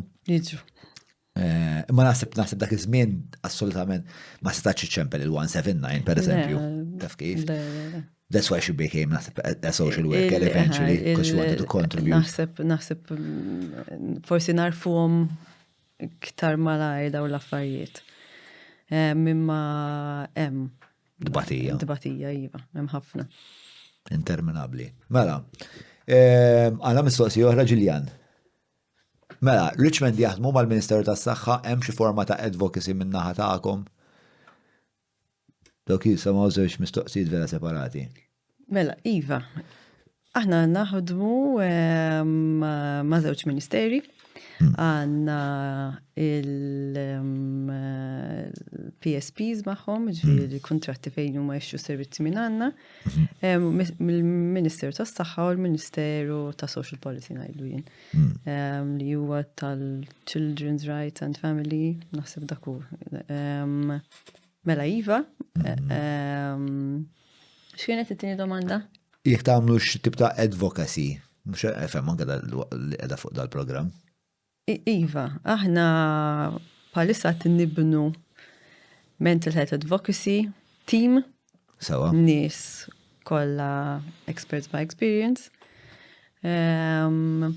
Nishti u koll, aħna l-Matthew Paris, per eżempju, batni barra bil-Malta biex jagħmel training fuq patient advocacy. Għamel ilu, naħseb 3 snin nissa.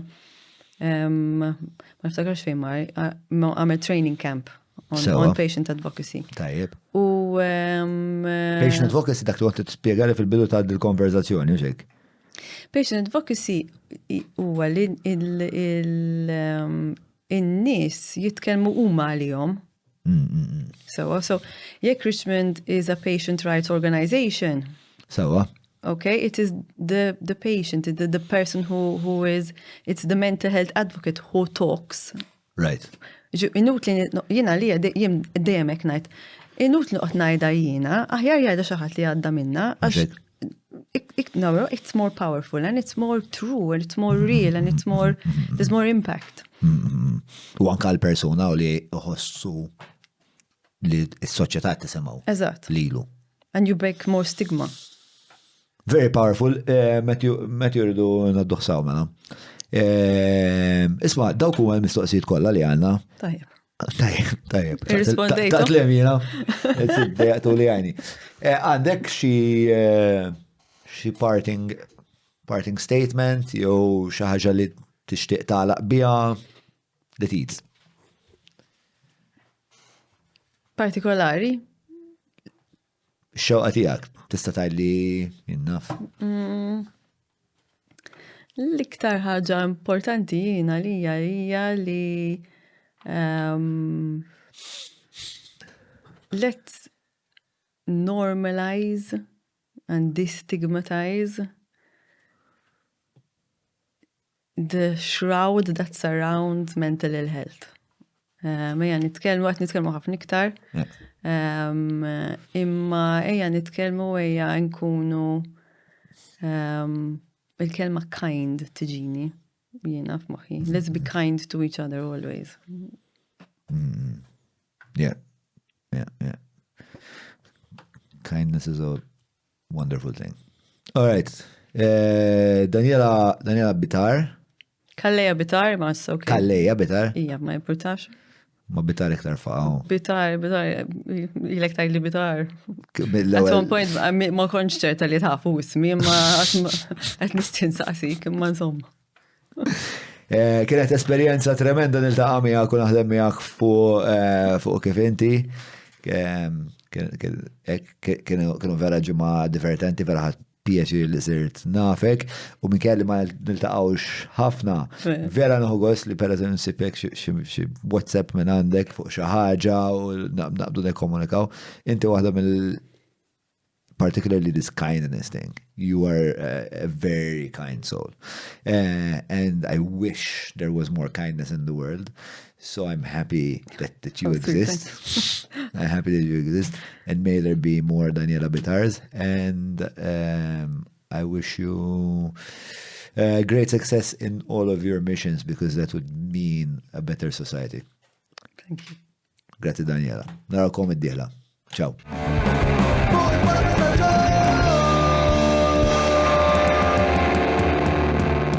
Mela, tlaqna?